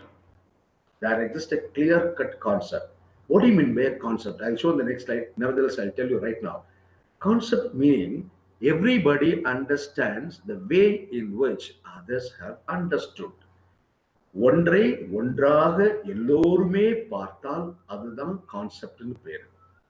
யாராவது ஒருத்தர் வந்து பேனாவை பார்த்துட்டு இது பேனா அப்படின்னு சொல்லாம marker அப்படின்னு சொன்னாருனாங்க, அல்லது யாராவது ஒரு ரெட் கலர் ஆப்ஜெக்ட வந்துட்டு ப்ளூ கலர் அப்படின்னு சொல்லி சொன்னாருன்னா, the person has not understood the concept. Supposing a person is saying that after seeing a red color, he says blue color அப்படின்னா, number one, he has not understood what is the concept of red color. Number two, the blue color. He may have some problem in the eyes, or he may have some problem in his cognition. மூளையில ஏதோ கோளாறு போல இருக்கு அப்படின்னு நம்ம நினைக்கலாம். So the concept means everybody understands the way in which others have understood. All things are in positive science, everything is very clearly defined. அதனாலதான் 1 + 1 = என்னன்னு சொல்லி கேட்டா all of you will agree that it is 2. But my dear friends, it need not be necessarily true in social sciences or normative sciences. If you are talking to a student of management, he will say 1 + 1 may be 2, may be equivalent to 2 theoretically, but in management it is not so. He may argue with us saying that if A and B are highly motivated, and if A could lift 20 kgs and B could lift 10 kgs, when they join together, they can lift more than 20 + 10, 30 kgs. So in that occasion, 1 + 1 is greater than 2. If they are not having good relationship, தமிழ்ல சொல்லும்ல ரெண்டு பேருக்கும் ஒரு 7.5 பிடிச்சிருக்கு அப்படின்னா, then they will lift less than 30 kgs. That is 1 + 1 is less than 2. So we studied the behavior. அப்ப behavior பார்க்கும்போது there is a concept of the positive scienceல இருக்கு. There is no concept in social sciences. Whatever the concept we say in natural science, in social sciences, we don't call them as concept. Rather, we would call them as constructs, meaning it is not very clearly defined like how it is defined in the field of positive science. In the difference of நீங்க புரிஞ்சுக்கணும். Whatever, according to me, if you ask me personally, I would say whatever the kind of research is being done in positive science, I would say they know the results. It is a kind of experiments. But whatever the studies that we are doing in normative science or social sciences, we do not have the answer. இதுதான் பதில், இதுதான் காரணம் என்று சொல்ல முடியாது. There is a lot of scope for doing research in the field of normative science. Don't ever think that because I belong to normative science, I say like that. No, it is obvious, rather obviously obvious to say that in normative science, we cannot say this is the finding. There is a lot of scope for further research. And the last one is applied science, meaning we have applied economics, applied geography, applied psychology. A concept of positive science is merged with the social science, and it is known as applied science. Again, I'm telling you, I hope I am making myself clear. Okay? Well, what are the different types of research? Based on our convenience, we are trying to classify the types of research like pure research and applied research based on application. When I am talking about in terms of application, I say pure research and applied research. Pure research are natural science research. Applied research are different. Okay. If I talk about types of research based on objectives, I would say exploratory, descriptive, correlational, and explanatory. I think first three things we have already seen. Exploratory, wherein the researcher is not having proper ideas. Okay, he doesn't know anything about it. Now, descriptive means he has little knowledge and he wants to describe. And correlation is he's trying to find out the cause and effect relationship. And finally, explanatory is a combination of all. And if the types of research could be based on inquiry, like whether it is a qualitative or quantitative, that's what our conference is talking about. Are you going to collect qualitative information? Okay? Or you have some quantitative information. What is qualitative, quantitative? We shall explain in detail in further slides. This point I've already explained to you, ladies and gentlemen. A concept is one everybody understands the way in which others have understood. There is the definition. That is only the definition. Example: pen, white color, fan, rupees, etc. That means everybody understands the same manner.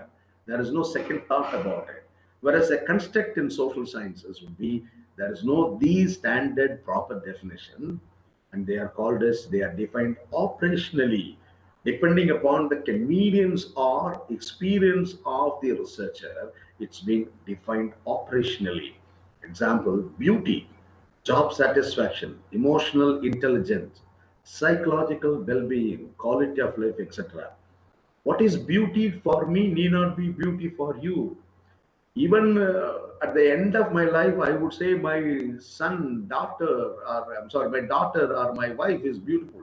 But you may say, what are இவ்வளவு வயசானவங்களை போய் நீ beautiful சொல்லிட்டு இருக்கீங்களேன்னு சொல்லி. That is your perception. But my perception is different, and it is called a construct, which cannot be defined technically. Well, I'd like to say a few basic things about types of variables. What do you mean by variable? Friends, in natural science, we have a concept, and therefore, quite often we use a word called parameters or indicators. Okay, height is a parameter, weight is a parameter, or like what is your level of health is all indicators. The concepts are measured, or all the items, rather I would say all the factors of positive signs are measured with the help of indicators and parameters, whereas on the other hand, the factors of social sciences are measured with the help of a term called the variable. Okay, variable is one which varies from person to person, place to place, time to time. Okay, I will give some example for a variable. Height is a variable. Number of cards that you have got is a variable. Number of papers in your subject is a variable. Your height is a variable. Your weight is a variable. The money that you have got in your pocket is a variable. Okay? So they are called quantitative variable. On the other hand, I would like to say my gender, my religion, my caste, my education level, these are called qualitative variables. Tamil sollapona, when you are trying to talk about the gunakangal, the characteristics, if you want to study, it is called a qualitative variable. Other characteristics in terms of numbers, it is called a quantitative variable. A quantitative number, qualitative character, okay. Now, remember, without knowing variables, you cannot do research. The basic fundamental. If you do not know anything about variable, you cannot conduct your research study in the field of social sciences. Okay. Now, இது அடுத்தாப்புல basic fundamental lesson. இது தயவுசெய்து நீங்க புரிஞ்சுக்கணும். There are 4 levels of measurement. If you don't understand, you cannot not only do research, you cannot formulate hypothesis. அல்லது நாளைக்கு நம்ம பேசக்கூடிய டாக்டர் துரைசாமி என்னோட ஃப்ரெண்ட் இருக்காங்க, அவர் சொல்ற ஸ்டாட்டிஸ்டிக்கல் டெக்னிக்ஸ் எல்லாமே above your head போயிட்டே இருக்கும், ஒண்ணுமே செய்ய முடியாது. So there are 4 levels of measurement that you have to understand. First one is the qualitative variables, nominal, ordinal. What do you mean by nominal? The nominal variable can only be categorized. Categorization மாத்திரம் தான் பண்ண முடியும். Example, gender, male, female, இவ்வளவுதான் பண்ண முடியும்.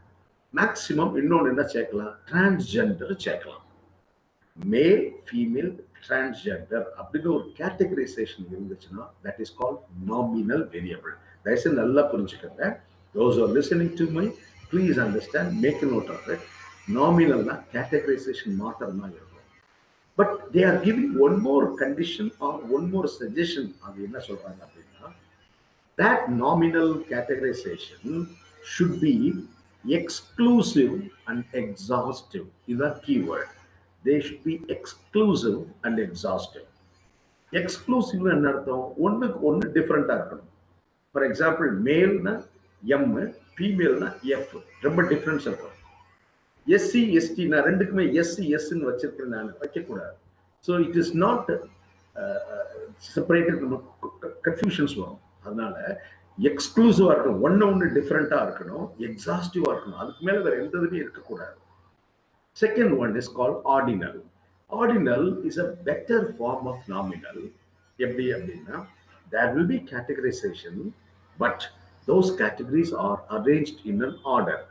ஒரு ஆர்டர்ல இருக்கும். Okay, first year, second year, third year. First year, second year, third year is a categories, and these categories are arranged in order. Okay, economically weaker section. Okay, economically weaker section, a low income group, middle income group, high income group. So the categorization ஒரே model தான் இருக்கணும்னு அவசியம் இல்லை. It may be ascending order or it may be descending order. So ordinal variable is like order. It should be some order. There should be categories. Okay, so these are all the two important qualitative way of measuring. Remember, this is very, very important. Nominal, ordinal. The next one is called quantitative variable.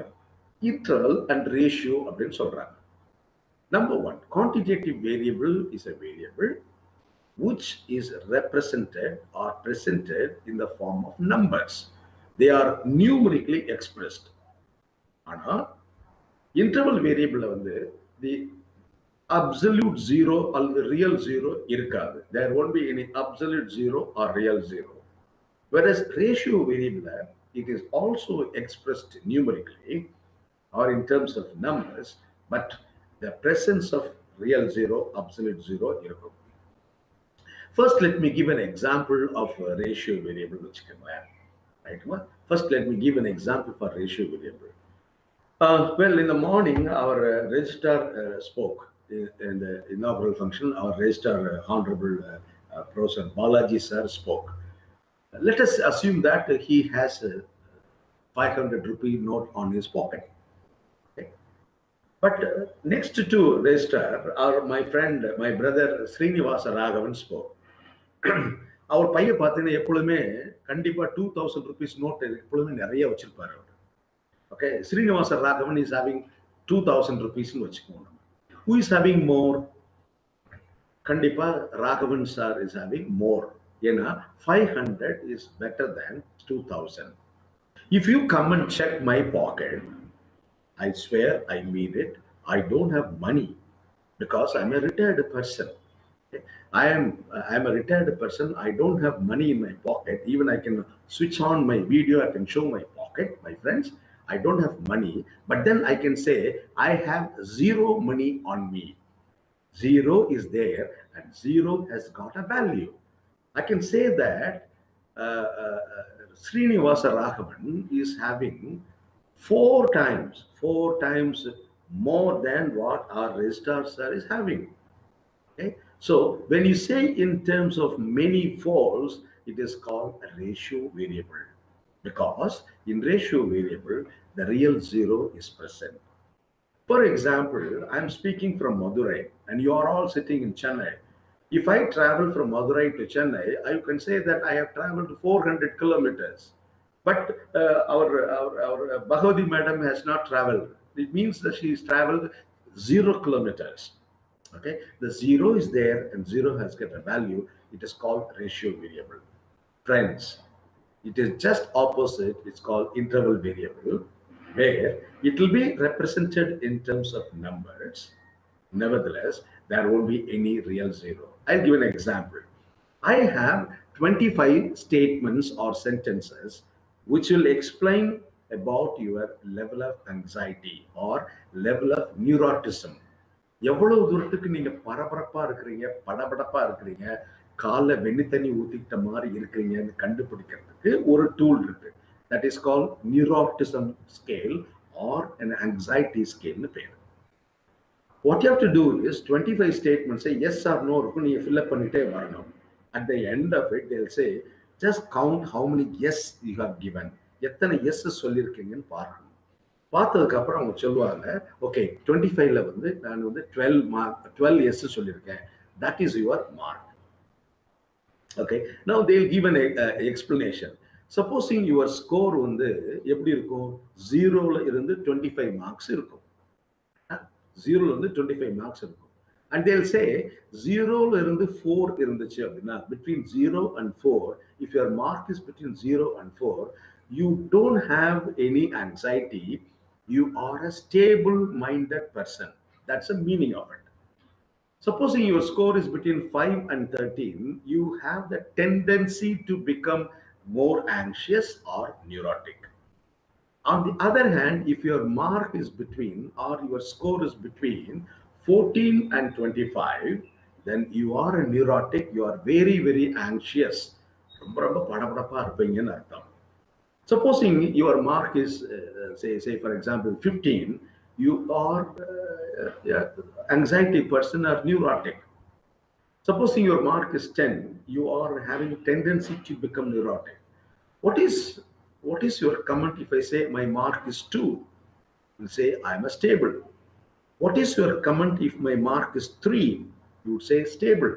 அப்ப 0 இருந்தாலும் 1 இருந்தாலும் 2 இருந்தாலும் 3 இருந்தாலும் 4 இருந்தாலுமே you are going to say that I am a stable minded, which means mathematically you are assuming that 0 equal to 1 equal to 2 equal to 3 equal to 4, which is not so in mathematics.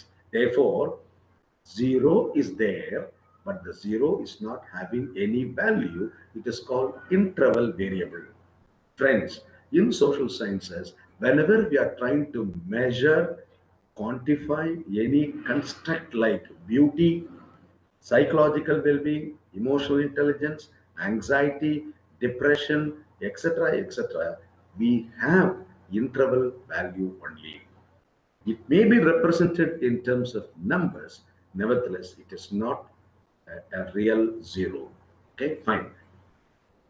Friends, one more important thing, all the variables, parameters in positive science or natural science, they are in ratio level.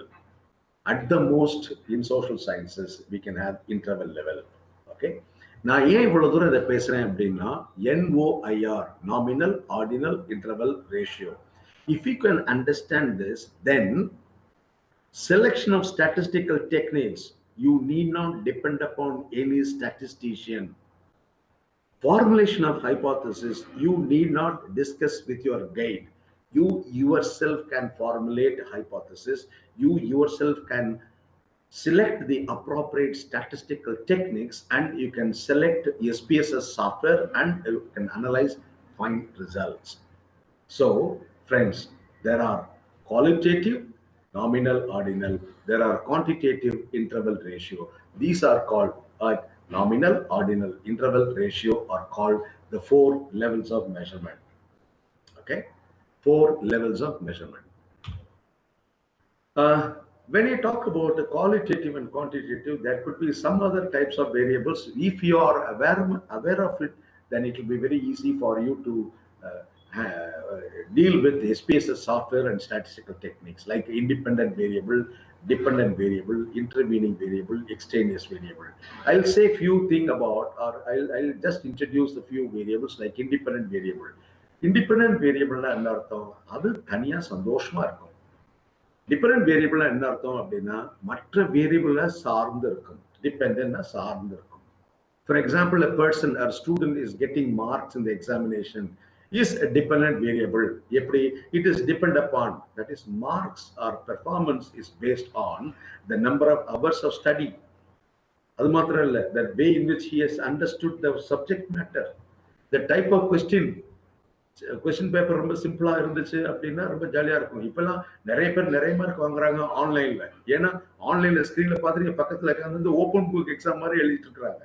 So the number of the type of questions that they have got, okay, the liking and disliking of the teacher எவ்வளவு தூரத்துக்கு influence பண்ணியிருக்கிறாங்க. These are called independent variables.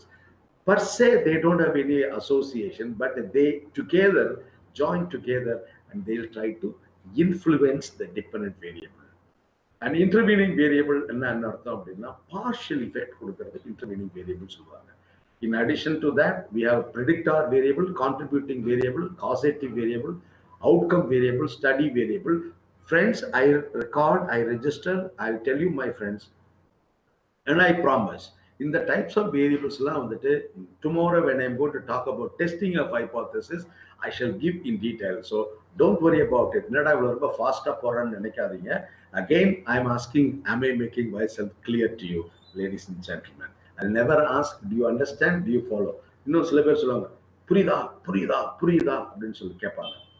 ஒரு on lighter side ரொம்ப சீரியஸாக பேசிட்டு இருக்கனால அதை சொல்கிறேன். நான் ஃபர்ஸ்ட் லைன் இருக்கும்போது இந்த மாதிரி கேட்டுகிட்டே இருக்கும்போது புதுசாக என்னோட வாய்ஸை கேட்குறீங்க, ஓகே பரவாயில்ல சார், ஏதோ ஒரு மாதிரி தெரியுது சார் அப்படின்னு மனசில் நினச்சிட்டே இருப்போம்.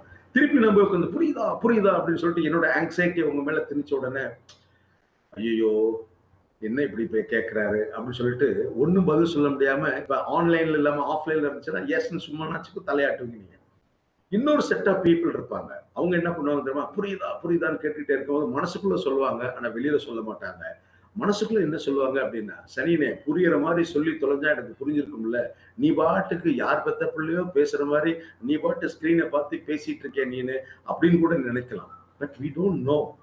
அதனாலதான் நான் என்ன சொல்றேன்னா, again I'll tell you, instead of asking புரியுதா, do you understand, do you follow, we in the counseling session we used to ask, are we making ourselves clear to you? உங்களுக்கு புரிகிற மாதிரி நாங்க பேசுறோமா அப்படின்னு சொல்லி கேட்டேன்னு வச்சுக்கோங்களேன். You will have the temptation to ask questions even when you have understood or you have not understood. Okay, இதையும் நான் புரிகிற மாதிரி பேசியிருக்கேன்னு நான் நினைக்கிறேன். நான் thank you. Now let us come to the business. Madam Bhagavathi, உங்களுக்கு எதுவும் பிரேக் எதுவும் இருக்கா? இல்லாட்டா till 12:30 அப்படியே போயிடலாமா? Yes sir, you can continue. Thank you, thank you. Till 1 o'clock also it's okay, because it is a very effective session we are getting. Thank you madam. But எனக்கு ஒண்ணு ஆட்சேபனை இல்ல, எதிராளிக்கு தான் என்ன ஆட்சேபனை இருக்கான்னு எனக்கு தெரியல. Yes sir, yes sir, yeah. Your honor அப்படின்னு சொல்ற அளவுக்கு எனக்கு அதெல்லாம் ஒண்ணும் தெரியாதுங்க. But I let me proceed. Thank you very much. Yes sir, yes sir, okay. yes. Okay, let us come to the business. Please tell me, நீங்க சொல்லிருங்க, ரொம்ப ஃபாஸ்டா போனாலும் சொல்லிருங்க. நீங்க நான் வந்து ஸ்லோவா தான் பேசிட்டு இருக்கேன் நான் நினைக்கிறேன். நான் okay, it's very clear sir, very clear and very understandable. Thank you. Let us go to the general research process in social science. No matter whether you are a student of law or psychology or education or literature, there are certain formats. That's what I am going to talk to you now, and that is called general research process. Again, I'll tell you, my friends, there is no hard and fast rule. இப்படித்தான் இருக்க வேண்டும் என்று கிடையாது. நம்மளுடைய கன்வீனியன்ஸ்க்காக நம்ம பண்றோம். Okay, இதுமே நம்மளுடைய கன்வீனியன்ஸ்க்காக தான் நம்ம பண்றோம். There are 3 phases, phase 1, phase 2, phase 3. இது 3 ரிசர்ச் பண்றதுக்கு வந்து 3 முக்கியமான phases இருக்குது. இதை நல்லா புரிஞ்சுக்கிட்டீங்கன்னா, மறுபடியும் சொல்றேன் நான், you yourself can understand the concept, the problem, you collect data and you can present it. அதனால நீ எப்படி பண்றது பாருங்க. Okay, phase 1. The first one is field selection. In which field I would like to do my research. இதுக்கு என்ன அர்த்தம் அப்படின்னா, it is purely based on your own interest. Supposing நீங்க you are a student of psychology ன்னு வச்சுக்கோங்க, there are different fields இருக்கு. Adolescent psychology, geriatric psychology, child psychology, abnormal psychology அப்படின்னு இருக்கிறாங்க. அதே போல லால வந்து நிறைய பிரான்ச்சஸ் இருக்கும். You have to select one branch, one field which you like most. Okay, எனக்கு தெரியல, லா பத்தி எனக்கு தெரியாதனால I cannot give you an example. But the point that I like to make here is field selection என்ன அர்த்தம் அப்படின்னா, you just take into your syllabus. Law would a syllabus எடுத்து பாருங்க. Various fields போட்டிருப்பாங்க. ஓகே, அதுல எது உங்களுக்கு ரொம்ப பிடிக்குது? சில பேருக்கு கிரிமினல் பிடிக்குது, இல்ல அது சில பேருக்கு வந்துட்டு என்னது சிவில் பிடிக்குது அப்படின்லாம் சொன்னாங்கன்னா எது உங்களுக்கு பிடிக்குது அப்படின்னு சொல்லி பாருங்க. That's called field selection. Next one is called review of literature. Review of லிட்ரேச்சர்னா என்ன அர்த்தம் அப்படின்னா, இட் சர்வ்ஸ் த்ரீ பர்பசஸ். தயவுசெய்து குறிச்சுக்கோங்க. It serves three purpose. Number one, to find out a research problem. ஒரு ரிசர்ச் ப்ராப்ளத்தை கண்டுபிடிக்கிறதுக்கு ரிவ்யூ ஆஃப் லிட்ரேச்சர் ரொம்ப யூஸ்ஃபுல்லா இருக்குங்க. First point. செகண்ட் ஆப்ஜெக்டிவ் என்ன அப்படின்னா, to find out the various variables involved in the study. என்னென்ன வேரியபிள்ஸ்லாம் இருக்கு இந்த ஸ்டடியில் இருக்கலாம் அப்படிங்கிறத கண்டுபிடிக்கிறதுக்கு review of literature is very much useful.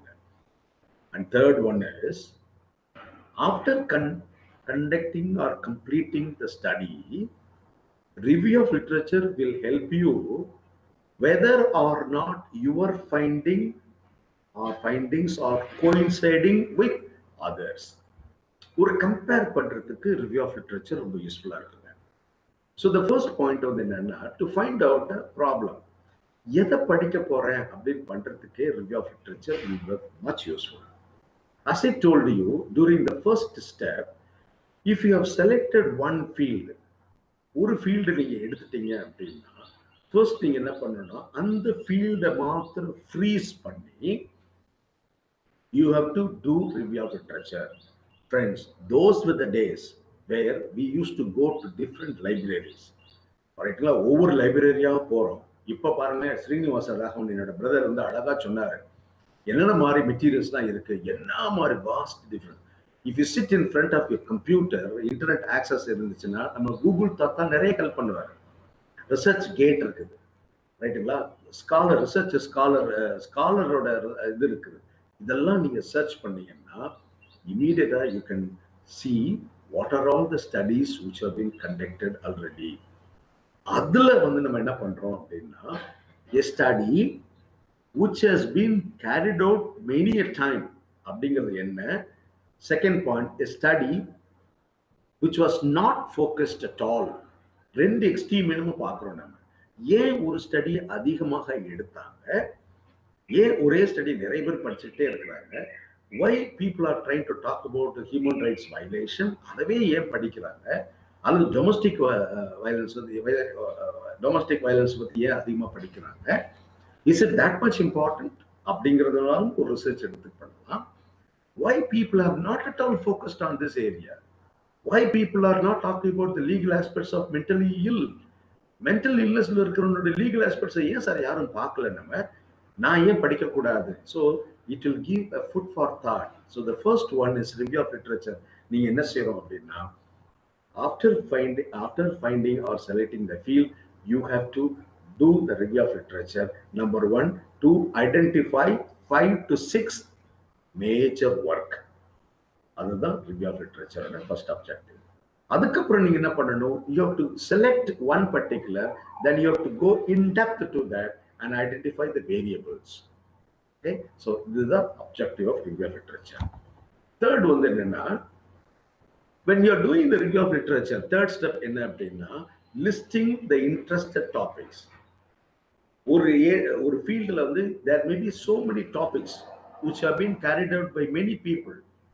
You take 4 or 5 and prioritize that. You prioritize that.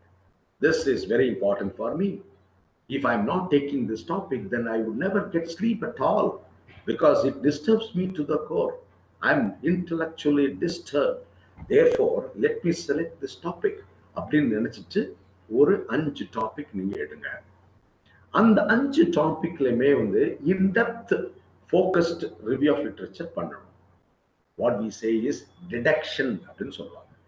Deduction என்ன அர்த்தம் அப்படின்னா, from a larger perspective you are going in deep. ரொம்ப டீப்பா உள்ள போனா அது பேரு டிடக்ஷன் பேரு. அதாவது வந்து ஒரு ஃபனலை வந்து கவுத்தி போட்டிருந்தா எப்படி இருக்கும் அப்படிங்கிறது வந்து, சாரி, ஃபனலை நேரா வச்சு பிடிச்சிருந்தோம்னா அது டிடக்ஷன் பேரு. லார்ஜ்ல இருந்து பெரிய வாயில இருந்து சிறுசா குறுக்கணும்னா அது பேரு டிடக்ஷன் பேரு. அதவே தலைகளை திருப்பி போட்டா வந்து இண்டக்ஷன் பேரு. But when you are in the third step, you have to identify the selected interested topics. Then in-depth review of literature will tell you how to deduce and select a specific problem. And the fourth step is the selection of a specific problem. Here I like to tell you, my friends, எல்லா ப்ராப்ளமே research problem தான். But very few are researchable problem. Formulation of a specific research problem indicates that you have to select a problem which should be attainable, achievable. அது மாதிரியான ஒரு research ப்ராப்ளத்தை எடுக்கணும். இந்த இடத்துல ஒரு புக்கோட பேர் எனக்கு ரொம்ப பிடிச்ச புக்கோட பேர் சொல்றேன் நான். ஃபவுண்டேஷன்ஸ் ஆஃப் பிஹேவியரல் ரிசர்ச் அப்படின்னு சொல்லிட்டு ஒரு புக்கோட title.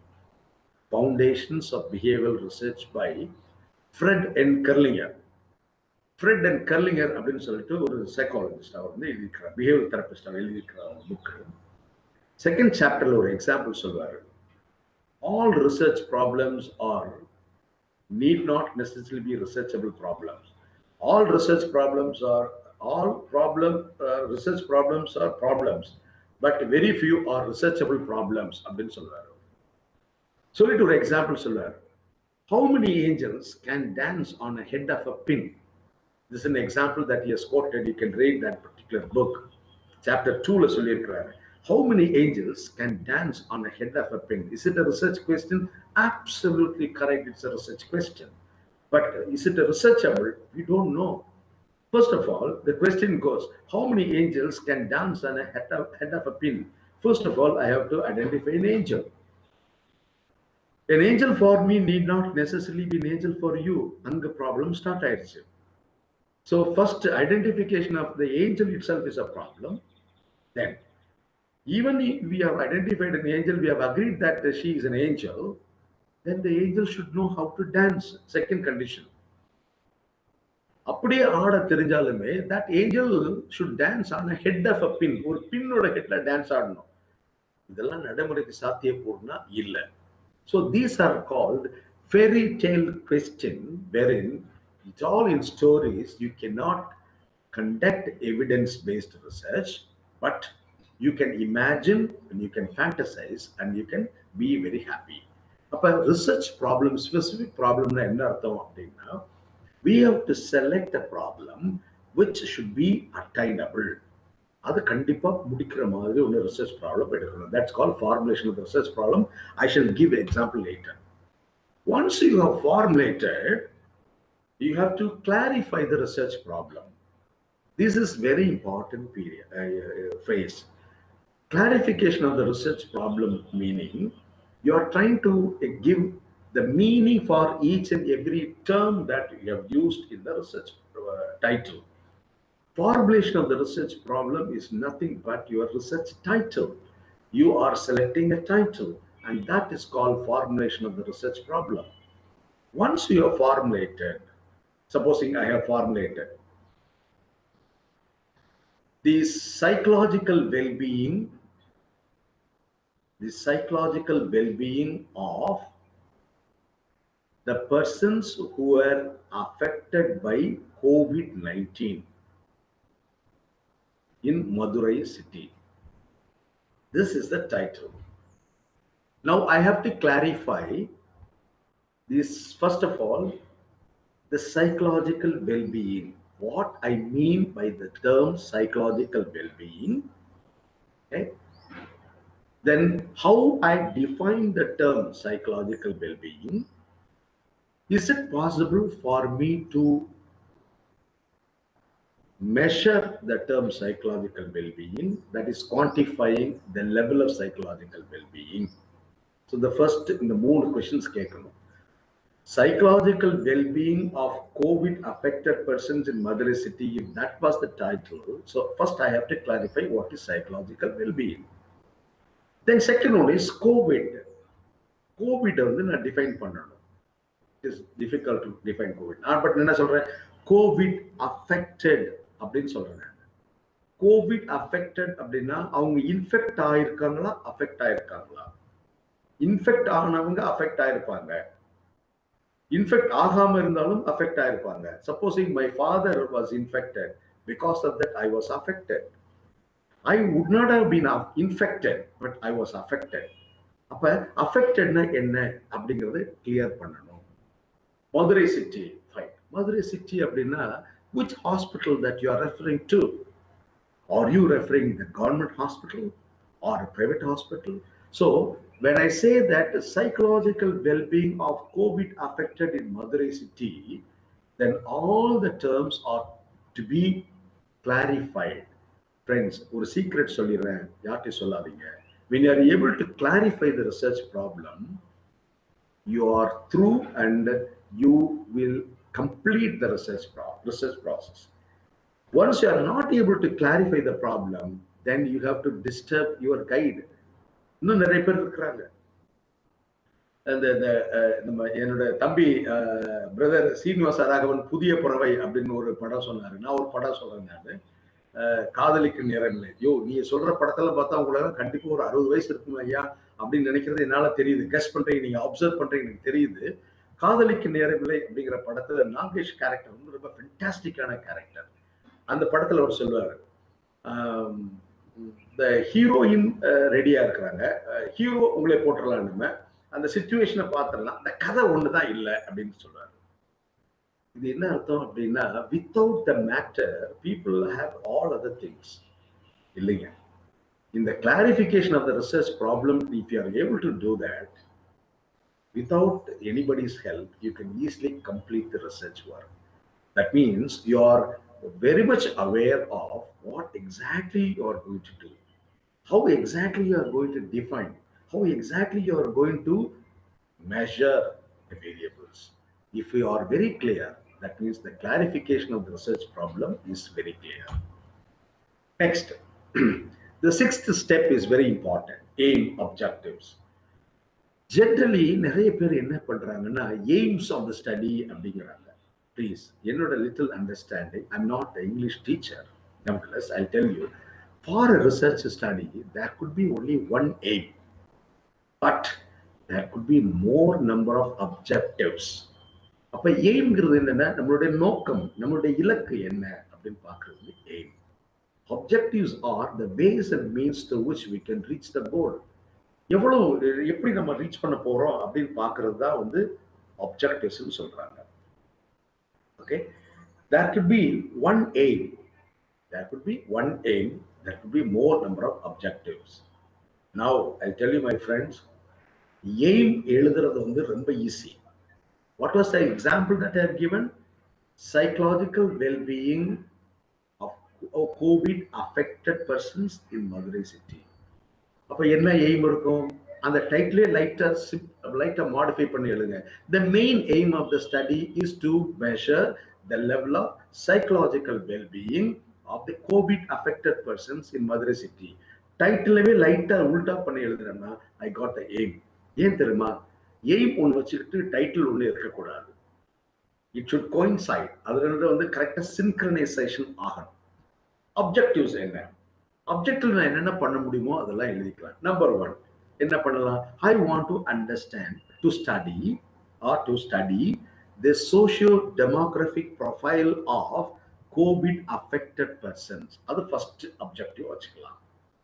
Second, to understand and measure the level of psychological well-being. ரெண்டாவது objectives. மூணாவது point, to find out the association or relationship between the socio-demographic conditions and the psychological well-being of COVID affected persons. இது மூணாச்சா? அப்ப முதல்ல social demographic, ரெண்டாவது psychological well-being, மூணாவது வந்து ரெண்டு உள்ள link, and the fourth one is to suggest. அப்படின்னு சொல்லி நம்ம எழுதிட்டோம்னா the objectives are over. One important point that I like to tell you, my friends, in the objectivesல வந்து நிறைய verbs, VERBs, verb வினை சொற்களை நீங்க உபயோகப்படுத்துவீங்க. That verbs will decide the fate of your research work as well the research design of your research work. அப்ப ஃபேக்னா என்ன அர்த்தம் அப்படின்னா அதனுடைய இந்த ரிசர்ச் பண்ண முடியுமா முடியாதா அப்படிங்கிறது வந்து the kind of verbs that you have chosen அது வந்து clear cut சொல்லும். Supposing I am mentioning that I want to understand or I want to describe அப்படின்னா ஈஸியா பண்ணிடலாம். On the other hand, I want to find out the impact of it. I want to find out efficacy of Covishield அப்படின்னு நம்ம சொன்னேன்னு வச்சுக்கோங்களேன். It requires a rigorous research study which comes under advanced research design. அதனால தான் நிறைய புக்ல authors என்ன சொல்றாங்க அப்படின்னா if you are very clear and using very simple verbs, your study could be either a descriptive study or survey design. அதோட நீ நிப்பாட்டிக்கலாம்.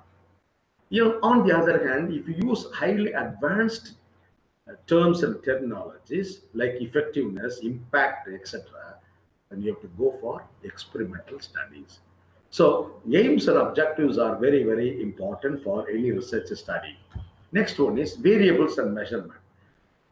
We have to identify the variables. In the title, the important variable is psychological well-being is an important variable. Then the socio-demographic characters are variables because the socio-demographic factors, age, gender, then whether or not they had a physical ailments prior to that, comorbid ன்னு சொல்லுவாங்க, அவனுக்கு diabetics இருந்துச்சா, அவனுக்கு pressure இருந்துச்சா, அதனால Covid வந்து affect ஆச்சா. Okay, so all these are called variables and we have to define the variable, we have to measure the variable. Without defining and measuring, variable வந்து declare பண்ணவே கூடாது. Then we have to prepare a variable map. I'll just give an example of a variable map. The first left side like a box on it's called independent variables.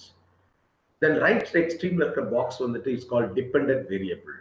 Research study we are trying to connect independent variables and dependent variables. That's research work in a pair. Okay, right. What do you mean by intervening variable?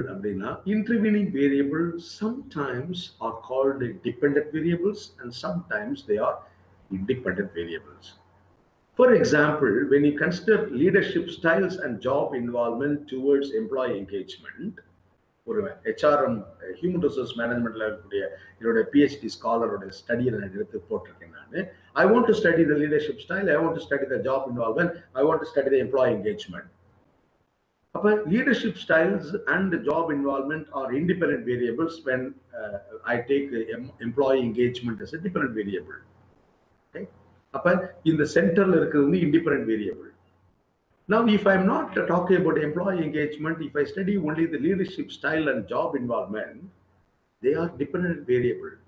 How leadership style and job involvement are depend upon the designation, qualification, age, gender, marital status, etc., etc. அப்ப அந்த இடத்துல central இருக்கிறது வந்து என்னது dependent variable மாறுது. Therefore, an intervening variables are defined as sometimes they are independent, sometimes they are independent, sometimes they are dependent. That's the variable map and solvaanga. I'll tell you one more secret, ladies and gentlemen. If you are able to draw the variable map, that means you are very clear of doing what kind of research that you are going to do. It is nothing but you are very clearly defined your conceptualization. The conceptualization வந்து ரொம்ப crystal clear நீங்க சொல்லிட்டீங்க. இதுதான் நான் படிக்க போறேன், இதுக்கு மேல எதையும் நான் படிக்க மாட்டேன் அப்படின்னு சொல்ல போறீங்க நீங்க. Number 2, if you have this diagram, then you can easily formulate more hypotheses by yourself. Higher the age, higher the job involvement. I'm trying to connect the socioeconomic variable with the job involvement. Higher the age, higher the job involvement.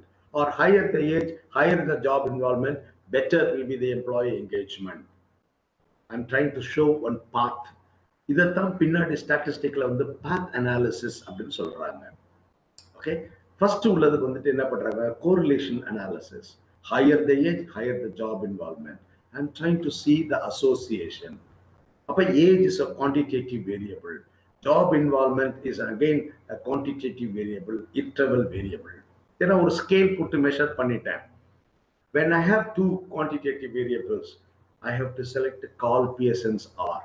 அப்ப இது எல்லாமே இந்த மேப்ல வந்து நம்ம வந்து I'm able to present அப்படின்னா I'm clear of what I do. The next one is called research design. It is known as the blueprint of the research work is called research design. Right? As I told you, the objective or null objectives and an objective of research, there are basically 4 types of research design. Number 1, you may take down formulative or explorative. Second one is descriptive. Third one is diagnostic. And fourth one is experimental research study. Okay, the first one is formulative or explorative, meaning the researcher is not having any idea about the research work. எங்க Covid வர்றதுக்கு முன்னாடி நம்மளுக்கு ஏதாவது தெரிஞ்சா, இன்னும் சொல்ல போனா ஒரு hypothesis, during the first wave people were so scared but they were not having knowledge. COVID எப்படி இருக்கும் என்ன இருக்குன்னே தெரியாது, but they were so scared. During second wave people have more knowledge but they are not scared. ஜாலியா mask போட மாட்டேங்கிறான், sanitiser use பண்றான், ஜாலியா சுத்தி திரியறான், ஸ்ப்ரெட்டிங் த டிசீஸ். ஏசிம்ப்டமேட்டிக்கா இருந்து spreading the disease. So first ஃபேஸுக்கும் ஃபர்ஸ்ட் வேவுக்கும் செகண்ட் வேவுக்குமே ஒரு டிஃபரன்சஸை பார்க்க முடியுது. அதுதான் ஹைபாத்தசிஸ்ன்னு சொல்றான். அப்ப I don't know anything about it, so I say it is formulative or explorative design. I have little idea now. First வேவ்ல இருக்கக்கூடிய எக்ஸ்பீரியன்ஸை வச்சு செகண்ட் வேவ்ல வந்து நான் ரிசர்ச் பண்றேன், டிஸ்கிரைப் பண்றேன். லேடிஸ் தான் அதிகமாக அஃபெக்ட் ஆகுறாங்க, இன்ஃபெக்ட் ஆயிருக்கிறாங்க, அல்லது புவர் சோஷியோ எக்கனாமிக் பேக்ரவுண்ட்ல இருக்கிறவங்க வந்து இன்ஃபெக்ட் ஆயிருக்கிறாங்க, அல்ல யாருக்கெல்லாம் வந்து ஆக்சிஜன் ஓ2 சப்போர்ட் இல்லையோ தே ஆர் த சஃபரர்ஸ். இதெல்லாம் வந்து என்னால வந்து டிஸ்கிரைப் பண்ண முடியுது. Why? Because I have explored already during the first phase. Then second முடிஞ்சது வந்து description. Third was then a diagnostic. I want to find out the cause and effect relationship. Is it because of the low, poor immunity power that created COVID-19? What is that cause and effect relationship? That's called diagnostic research design. And the last one is whether immunity is the cause, whether immunity is the only cause. Define panniyachana, it becomes experimental research design. Friends, design is a blueprint of your study. Now, these are the 4 basic research designs. In addition to that, we have got a lot of other designs like server design, explanatory designs, then quasi-experimental designs. Like that, we have got plenty of research designs. Okay, on the whole, research designs means the blueprint of a research study. Like before constructing a house, you'll construct an engineer who will show a map. In the இடத்துல தாங்க toilet இருக்கணும், இந்த இடத்துல தான் Pooja. One second. இந்த இடத்துல தான் Pooja room இருக்கணும், இந்த இடத்துல hall, this is dining hall அப்படிலாம் சொல்ற மாதிரி. Yeah, you are not visible, sir. Your video. No, I am showing my PowerPoint only. Your video means you are. No, I'm not showing any video. That is some other person has called me in the mobile. Hello. உங்களோட image, உங்களோட photo. வரமாட்டீங்க. I don't know. Okay. Carry on, sir. No issues. Carry on. You have been seeing me for a longer time. Yeah, PPT. Yeah. We are seeing it. I am asking your video. உங்களோட video தெரியலன்னு சொல்லுங்க. Okay. PPT, everything is perfect. Right, okay. Now, research design only, no? I'm talking about research design. Yeah. Okay. So basically, there are 4 types of research design: formulative or explorative. Number 1, number 2, descriptive. Number 3, diagnostic. Number 4, experimental. இது தவிர நிறைய designs இருக்கு. But as I told you, before constructing a house, we have a plan. எது எப்படி இருக்கணும் அப்படிங்கிற மாதிரி. Similarly, before conducting a research work, we have a very crystal clear idea, and that's called our research design. Next one is hypothesis. It is known as a tentative statement or a tentative generalization. Okay? Tentative statement or tentative generalization. அதோட நிப்பாட்டக்கூடாது. which needs to be tested empirically. That's very important. Which needs to be tested empirically. Veruman statement matram solittu pogadadu. Remember, your hypothesis is a guiding force. You can draw hypothesis by connecting two variables. ரெண்டு வேரியபிளை connect பண்ணாங்கன்னா ஒரு hypothesis ஒரு statement கிடைக்கும். For example, higher the number of hours of study, higher will be the academic achievement. If you want to really achieve more, you have to work hard. So number of hours of study, academic achievement are the two variables. Right? Adhe mari, in our research title, two variables you have to identify and you have to connect minimum of two variables. That becomes hypothesis. Okay. And tomorrow, when you are talking about the testing of hypothesis, I shall give a lot of examples of different types of hypothesis, etc. So hypothesis is important. If you ask me personally, I would say, if you have hypothesis, you can easily complete your research work because hypothesis will take you. You have to do this, you have to collect the data, you have to analyze it, you apply statistical technique, then it's fine, finished. You have research is over. So hypothesis is very important step. The next one or the last step during the first phase is called pilot study. Well, people are having different opinion, but according to us, a pilot study is not the preliminary study. It is not a preliminary study. When you say it is a preliminary study, it is called pilot project. Pilot study here we mean, I have my own title, I have my aim, objectives, research design, hypothesis, etc. Then I have to select a place where I can conduct a study. Right? Supposing I want to conduct a study at Madurai Government Hospital, then I have to go and meet the dean of the hospital. Then I have to discuss with him, sir, these are my aim, objectives, okay, the plan, design, hypothesis. Will you please give permission to carry out the study? I ask a question.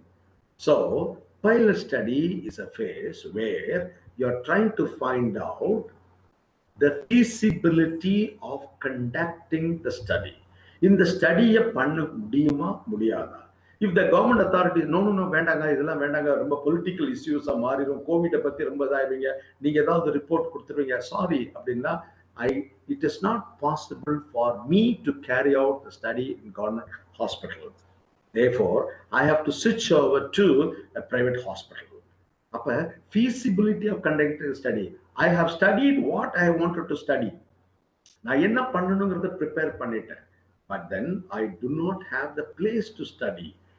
To find out the feasibility of conducting the study, I use the word pilot study. Friends, this up to this, it's called first phase.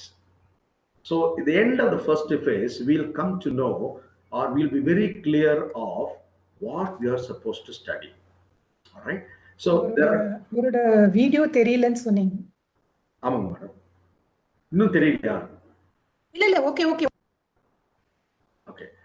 So end of the phase 1 என்ன அர்த்தம் அப்படின்னா, you are very clear of what to do. In research, there are two things you have to observe. One is called what to do, then second what to study, and second one is how to study. What to study அப்படின்னா, the aim, objectives, hypothesis, designs, etc. What to study, clarification of the problem, இதெல்லாம் வந்து what to study. How to study என்னன்னு அர்த்தம் அப்படின்னா, how are you going to carry out the study? But unfortunately, ladies and gentlemen, most of the research scholars, irrespective of the field, அது வந்து lawல மாத்திரம் இல்லை, சைக்காலஜில, எஜுகேஷன்ல, social ஒர்க்ல, இங்கிலீஷ் லிட்ரேச்சர்ல, எல்லா ஃபீல்டுமே invariably the situation is present. என்ன தெரியுமா? Suddenly one scholar will come to us and they'll say, sir, I have a school. I have 500 children, around 100 teachers. So samples, there won't be any problem, sir. Sir, I can get the help of my friend who is so good in SPSS analysis, like Professor Durai Swami, He said he will cooperate with me, sir. He'll help me, sir. So analysis part is over, sir. Fine. Sir, I know a friend of mine who can do the data entry, sir, and I know a friend of mine who can easily type my record, sir. Everything is fine, sir. But tell me one research topic, sir. I'll do it, sir. அப்படின்னு வருவாங்க. ரொம்ப pathetic-ஆ இருக்கும்.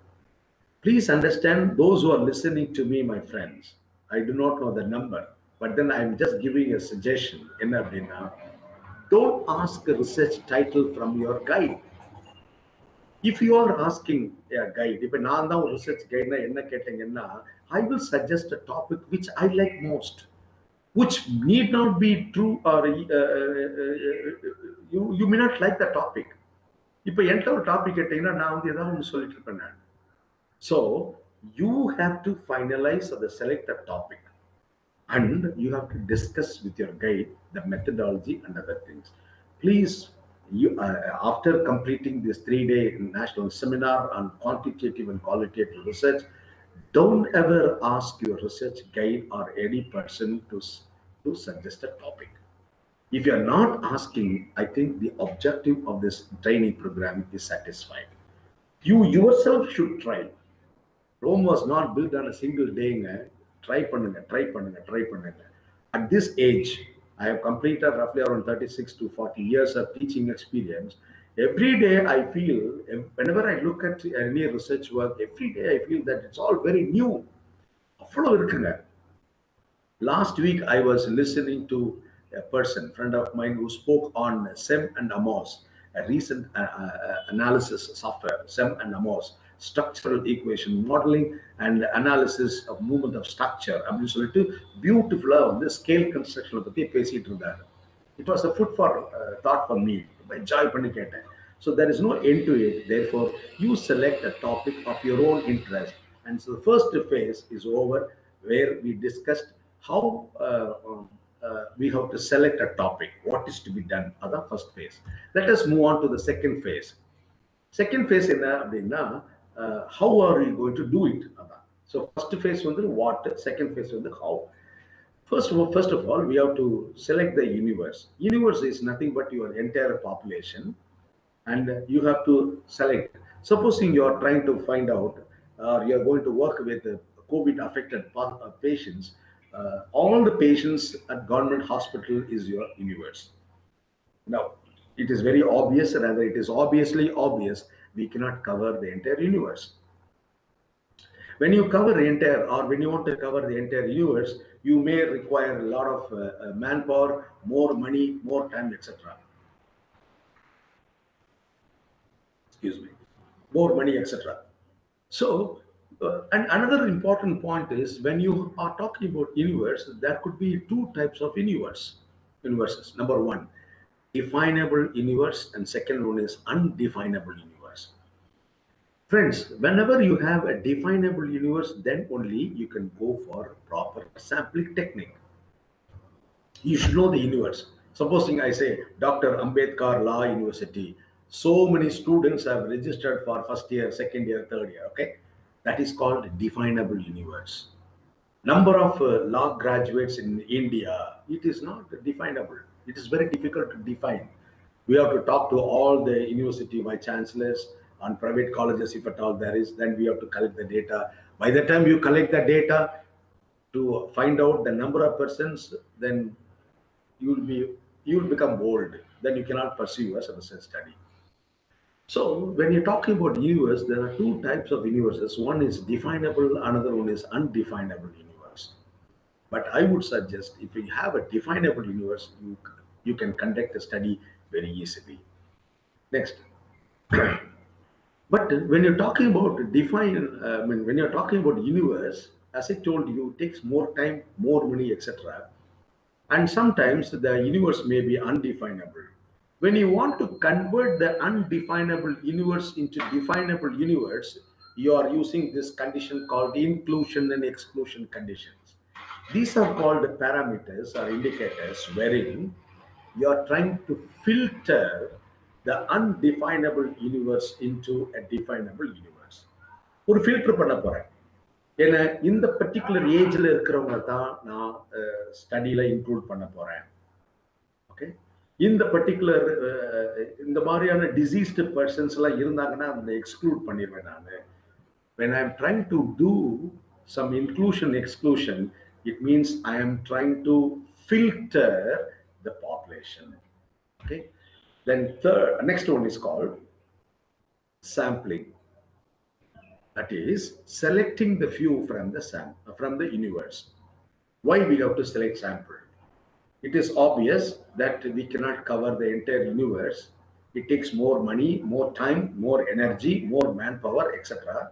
But then, if you select the samples very systematically, you can predict for the entire universe that you have.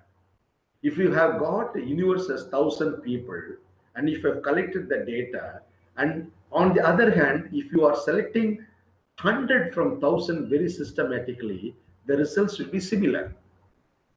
Okay, the results by samples and results by the universe will be similar. அப்ப அது எதுக்கு நம்ம வந்து ரொம்ப கஷ்டப்படணும்? So go for sampling. When I say sampling, there are basically two different types of sampling. One is called probability sampling, another one is non-probability sampling. What do you mean by probability sampling? If you apply the theory of probability, then you are using probability sampling. That means providing an equal opportunity for being selected. It is not a biased one. Okay, so that's about sampling. Then method of data collection. Basically, there are three methods of data collection. One is called observation. Second one is called interview schedule. And third one is mailed questionnaire. There are a lot of confusions between method and tool. I'll tell you later. But you see that there are methods like observation, interview schedule, mailed questionnaire. And currently now they talk about qualitative way of collecting the data called focused group discussion and key informant interview, KII, key informant interview. So these are all the methods. Then tools for data collection, the instruments that you are going to use. The instruments could be of two types. One is called you yourself can construct a tool, or you can borrow from somebody. That means I want to prepare a tool of my own style. I know there are different types of questions: open-ended questions, closed-ended questions, dichotomous questions. These type of questions, I formulate my own questions based on my objectives of the study. That's first type. Second type, I said I want to study the psychological well-being. Why should I break my head to define and measure the psychological well-being? அப்படிங்கிற ஒரு construct நான் வந்து கஷ்டப்படணும். Already there are standardized instruments are available. Get that particular instrument. அதுதான் scale அப்படின்னு சொல்றாங்க. அப்ப tools வந்துட்டு you yourself can construct or you can borrow it from somebody. இந்த இடத்துல தான் இந்த இன்டர்நெட் ரொம்ப யூஸ்ஃபுல்லா இருக்கும். There are so many instruments available through net. You can download it, but you have to be very, very careful in administering the tool, which I'll tell you tomorrow. Then next one is pre-test.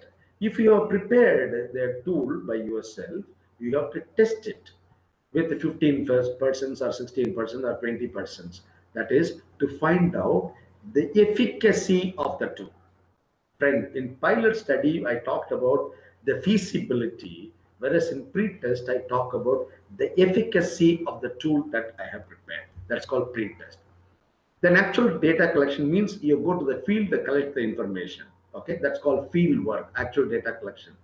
After data collection is over, you have to do the data entry, okay, and data cleaning. You can do the data entry manually or with the help of computer.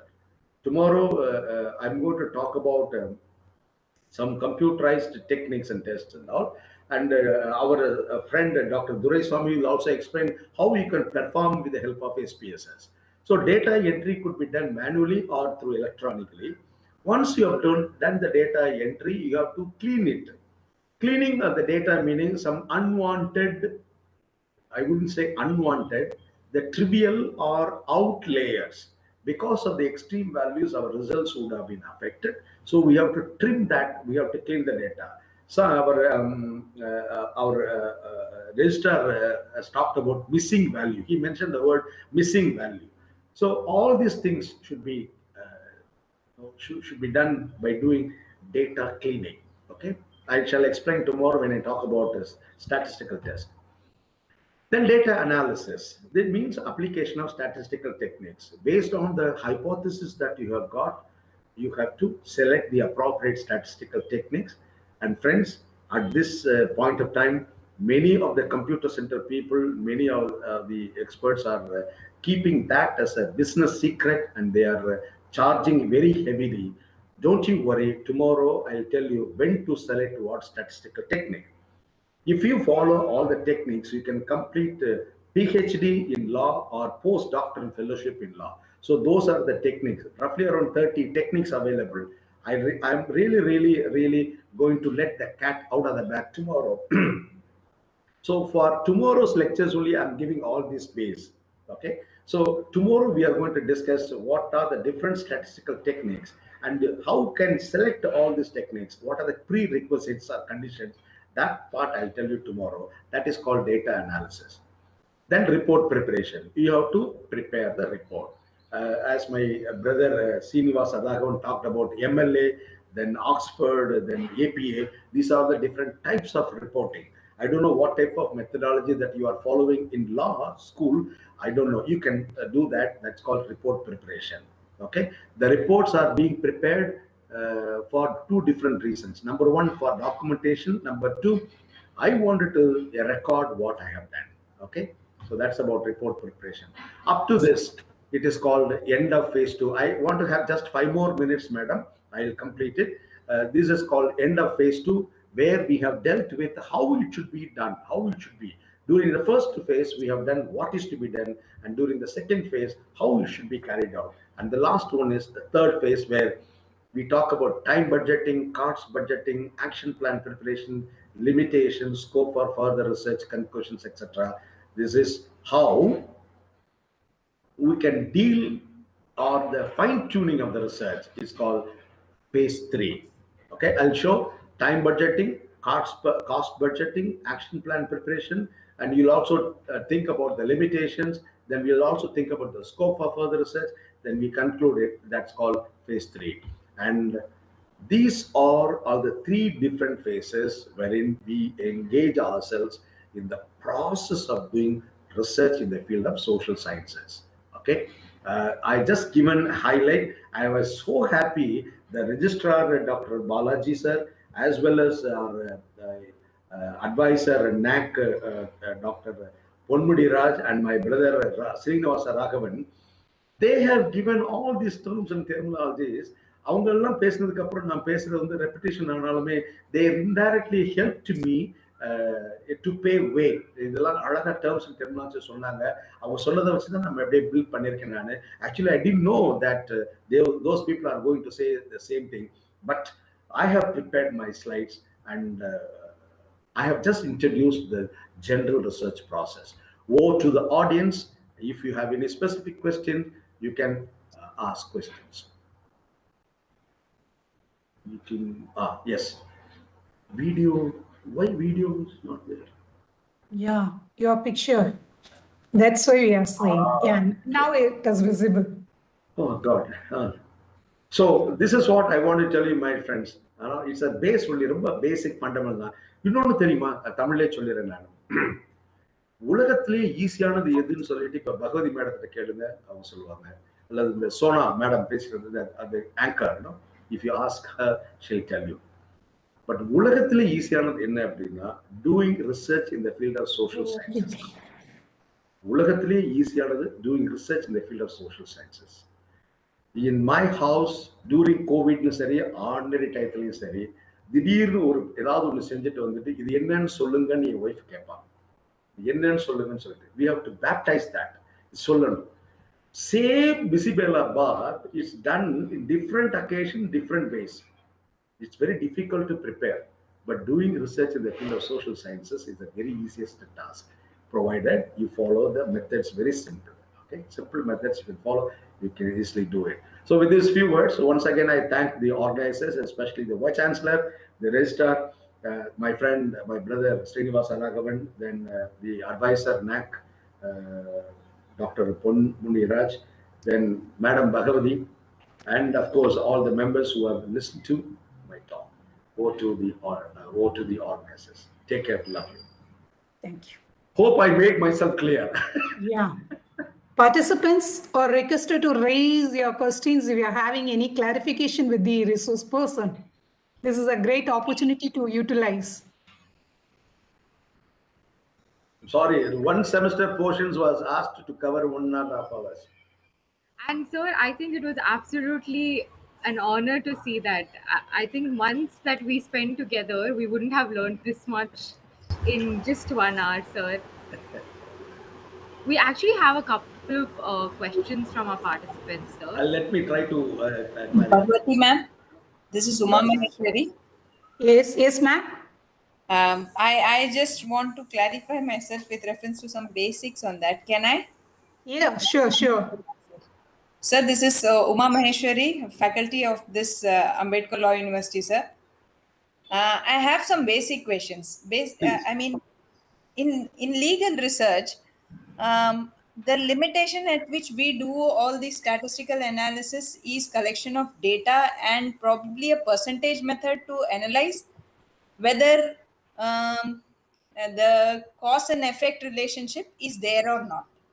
Not more than that. Does it again amount to empirical research or not? Or is it just the basics? Well, it's a nice question that you have asked, madam. I must appreciate it. It depends upon the objective of your research study. If you want to simply present the facts, you can present in terms of percentages and graphs, etc. That is one portion. But after identifying the facts and figures, if you are intellectually disturbed, then you'll ask further questions and you'll probe into that. Then only you'll see, you'll try to find out the cause and effect relationship. Okay, so you have to, after collecting the data, you identify the variables and see whether these things could be replicated or will be present or not. If you ask the question, then there is a possibility to go for description, diagnosis, and experimental design. There is a possibility. There is a possibility. That depends upon the mental makeup of the researcher. ரைட்டுங்களா? நிறைய பேர் வந்து நிறைய advocates R நிறைய இவங்கெல்லாம் வந்து paper present பண்றாங்கன்னா they have a research blend and therefore they are asking question why it is so. Sometimes they ask why not. If you are trying to get answers, you do real empirical evidence research. Okay, sir. Thank you very much, sir. Welcome, madam. Sir, good afternoon, sir. Good afternoon, sir. Sir, I myself am Karunakar, sir, from Telangana. It's a wonderful session, sir. Thank you, organizers. Sir, my question is, could you please differentiate between research question and research hypothesis, sir? Because in social sciences, we try to give answers to the research questions. Could we formulate research hypothesis in qualitative research studies, sir? Okay, fine. The first one is there is a sequence. 6 steps are there. Research questions. First point number 1, research questions. Then you are going to have research hypothesis. The research question should be converted into research hypothesis. And that research hypothesis sometimes cannot be tested directly. So you are going to make that as a null hypothesis. Research questions are very vague questions, whereas research hypotheses are very crystal clear questions. I wanted to know whether age is influencing the COVID affection. I wanted to say whether age is very important factor for COVID infection or affection. Therefore, I formulate higher the age, higher will be the infection. That is the hypothesis. Okay. Higher the age, higher the infection is the hypothesis. But the research question is whether or not age play an important role in the COVID infection. The research question is converted into a research hypothesis, and that research hypothesis has to be tested. So that is the link, sir. That's a flow. You have to follow that. But mostly in some of the social sciences, they say hypothesis as a research question. That depends upon the guide and the other persons. There is no these standard formats are in social sciences. It depends. I hope I have made myself clear. Thank you, sir. Thank you, sir. One more question, sir. Please. In research, every researcher tries to find the answers of questions. Can we do research on not only negative side? Can we do research on positive sides? Because so many researchers try to find answers. A few questions like low achievement, low. Can we try to find the answers to research to positive sides? How they achieve high achievement, high performance? Can we answer through research? Absolutely, sir. That is an important thing that you have to do. It is called action research. We say it's an action research. It's a kind of an experimental research. Whether these things will really influence whether this particular cause is influencing this effect. Is there any connections? That is real research, sir. Otherwise, simply you are presenting the data is called descriptive study. Okay. If I want to study the cause and effect relationship, then I have to do experimental study. Your question is valid. That is real research. You want to contribute something, whether if a person is following, having all these things, whether or not he will belong to this particular category or not, you are trying to find out. It's a good one. Sir, one more, sir. Sorry. Please. Sir, in Telangana, there is an institution, society, sir. They are performing better, sir. They are achieving good results. I wanted to study how they are performing better, how they are achieving good results. I want to study, sir. But most of my friends and fellows, they are discouraged me. Why do you? Okay. Hello. Hello. Some problem? I think. No. Yeah. Yes, sir. I think got we're disconnected. Yeah. But his question is valid. See, what he was trying to ask is, he wants to do real research. He wants to find out why certain people are able to achieve in academics or whatever it may be, why some people are not. He wants to conduct a kind of an experimental study. This is the most interesting study. So that type of studies could be encouraged. But he says his friends are mocking at him as that. That's different. Okay. Now, any other questions? Yes, so in the chat box, we have like 3 questions. What are they? The first question is, at what base finding research gaps, particularly scientometrics? I believe the question is, what are the gaps, research gaps, especially when it comes to scientometrics? I think probably the person is from psychology. Isn't it so? I believe so. That's a very technical, madam. It requires more time to explain. First of all, I wanted to ascertain whether they know what is psychometry or not, because it involves a lot of technicalities. No, with this, we cannot answer to that. But identifying the gap, everywhere you can identify the research gap. Okay. Only thing is you should see with your ideas whether or not there exists any gap. Like I told you, women are mostly affected in COVID. I can ask the question: why women are being affected because of COVID? Is it because of the behavior pattern that they have? All these things could be raised. So there's a possibility. Okay. Now, at this juncture, I can only answer to this level. So I would request that person to connect with sir tomorrow after the session. Fine. The second question, sir, is there any new variable that can be added in our study without an RL? Fine, good question. In research, I mean, in types of research, there is one more term called extraneous variable or concomitant research, concomitant variable. Okay. Review of literature, there would not have been any literature review. In the literature, there would not have, they would not have mentioned about the variable. I'll just give an example. Okay. It was done in the field of nursing. I'll give an example. I don't mind taking much time. In the field of nursing, they were conducting research that they wanted to provide prenatal care to pregnant women.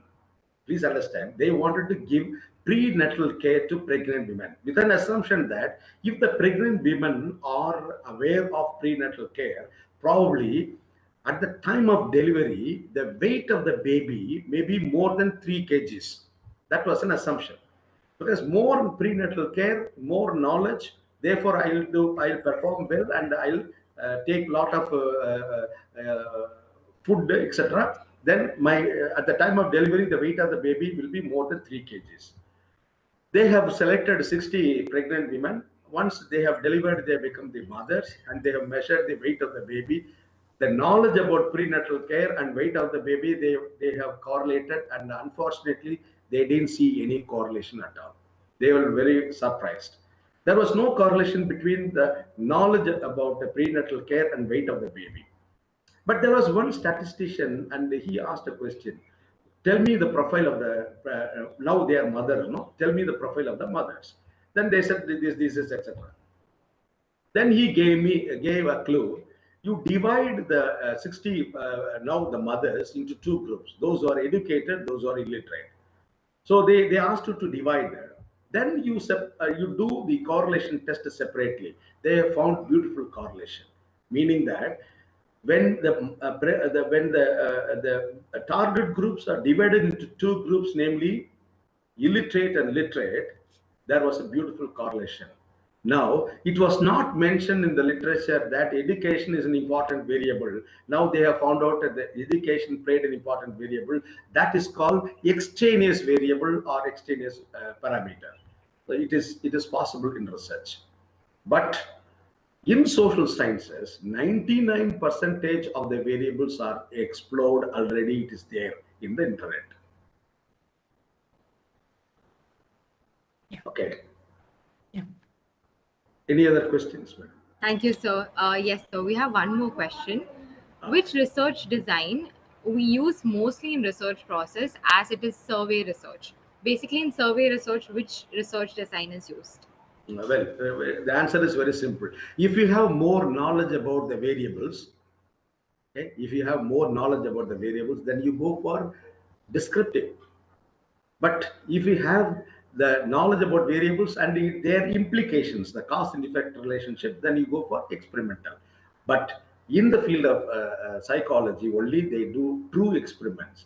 Whenever you are in the social science field, conducting true experiments may require rigorous treatment. There are a lot of assumptions too, like for example randomization, then controlling. All these things play an important role.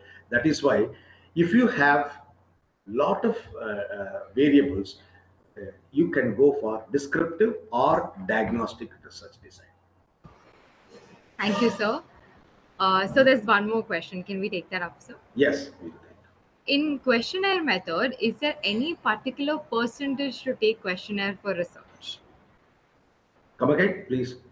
In the questionnaire method, is there any particular percentage to take the questionnaire for research? Well, probably the person is asking this question. Suppose I send a questionnaire to 100 persons. The percentage of written will be 15 to 20% only. Even in the Google format also, no, every day in WhatsApp I get lot of questionnaire. Kindly fill it up, fill it up. Am I really filling it up? I don't know. Sometimes I fill it up, sometimes I don't do it. So the percentage of written is very, very less. Unless and until you make the person to answer, it is not possible. So that is the only answer right now I can give. Correct, sir.